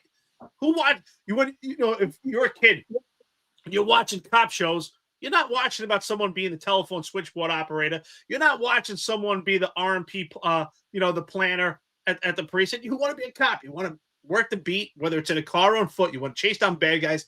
That's what we should want. Some people will say, oh, we don't want that, right? No, that's what we should want. We just need people to teach them and give them the right direction. But those people that have that type of desire, those alpha traits to do police work, that's what we need. And if there was a real exit interview, they would have drilled out. It would have been very easy. I'm sure the 7-5 precinct can use cops like you, because there's plenty of people that would leave the 7-5 in 2 seconds. They're dying to get out of there, and you're actually dying to go in. And that's what's ironic. And they didn't do anything to keep you. That's what's said. So you know what? I agree with your assessment. Obviously, you're not the only one. There's plenty of guys. You contacted myself over a year ago, and I'm proud of you for making that decision. I wish it was better that you could stay, because there's a lot of guys that deserve, and you deserve better. And I give you credit for it. So with that being said, listen, 2 hours and 50 minutes into it, I appreciate you sitting here. Let's just have a little fun, though. Besides massage therapy, EMT, NYPD, what do you do for fun? What are the things that make you happy? And how do you feel about what does it make you feel now when you see cops? How do you feel about your relationships with cops now? How do you feel about just cops in general? What do I do outside just to have fun? I'll answer that first. I stay active, and lately I've been reaching out to a lot of MOS. I want to get them in the gym. I enjoy seeing others try. I don't care if we're not on the same fitness level, but the fact that I could try to push you and see you push yourself to want to do better, that kind of just makes me feel satisfied. So that's what I've been doing now lately. Just trying to get workouts in with as many MOS that I can get. Rock climbing, just anything active. I like being outdoors. So, I'm utilizing my days off now, my time free to do whatever the hell, travel between different states. And that's that. In terms of how I feel about cops and how I see them now, I feel sad. I see some that look sad, that look disgruntled, and then I see some that are smiling, and I wonder to myself if they're smiling just temporarily or they're smiling the whole time. And what's really going on, because I was there and I hear it.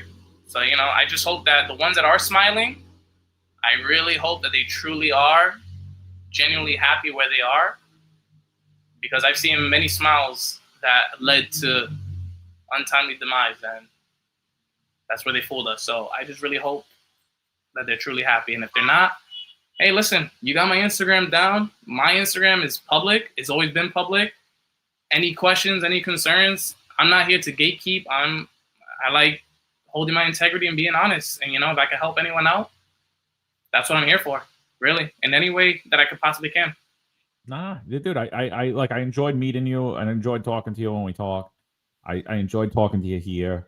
I put the links to Kevin's Instagram, his personal and his business. I personally think your story is just as important as the rest of ours. I think we all of our opinions matter. I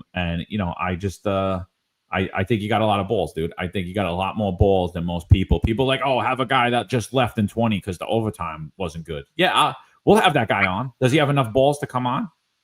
People asking, Bruce Separano, he's retiring. Why did he retire? I don't know. Call Bruce. Tell him, hey, Bruce, why don't you come on the podcast? Let us know. I don't know. Like the thing is, like, everyone sits there. Oh, when I retire, I'm going to do this. I'm going to go on fire about the job. And it's like, why? And I don't think that's what I did. I don't think that's what Eric did. I don't think that's what Marlon's doing. I don't think that's what anyone on this network is doing. Is like, we're just giving our perspective and our opinion. If some things that we say is not great, it's not, or you don't agree with it, that's fine. You're entitled to your opinion as well. But like, I think it's important. Like, why are young guys and girls leaving? This is your story. This is why you left. And I personally think, I honestly think that if I wouldn't have, I don't think you should have been in that unit. And I think that if you never got to that unit, you'd still be on that job today. That is a unit for people with more time on the job. I'm sorry. It's like, it's Friday, Saturday off. It's a ton of overtime. You're not really doing police work. It's not for somebody who's starting out a career in policing. And there's a lot of stuff like that going on in the department. Utilize the people that want to work, recognize talent, know how to manage your bench. This is how you win on teams, right? If you got a guy that likes to run up and down the court, you're not going to put him in a position where he's not doing that. Or you're going to stick him in the outfield. It doesn't make sense. So I appreciate you coming on, bro. And you got a friend in us, so that's like, Yeah, Kevin, I just want to say, honestly, I have a lot of respect for you. I think it takes balls, and sometimes people talk about generational changes. I respect your generation a lot. In some ways, I say, not that your generation's better, but different. Our generation, I think myself and John growing up we were stubborn, right? And I think we both, even for me, if I was in your position, if I hate it that much, I would just grunt it and suck it up. And I would probably hate life, but I would just keep doing it. And we were tough in that way. But your generation, I think it's tough in a different way, where you actually challenge authority and say, wait a minute, why should I have to handle this abuse? I think I would have been in that abusive relationship if the NYPD was like that. There were times it was like that, but never lasted to the point it did with you. But I respect your generation for saying, like, hey, you know what? We're not dealing with this anymore. We want better. So you know what? I have a lot of respect for it. Again, thank you. Almost 3 hours into it.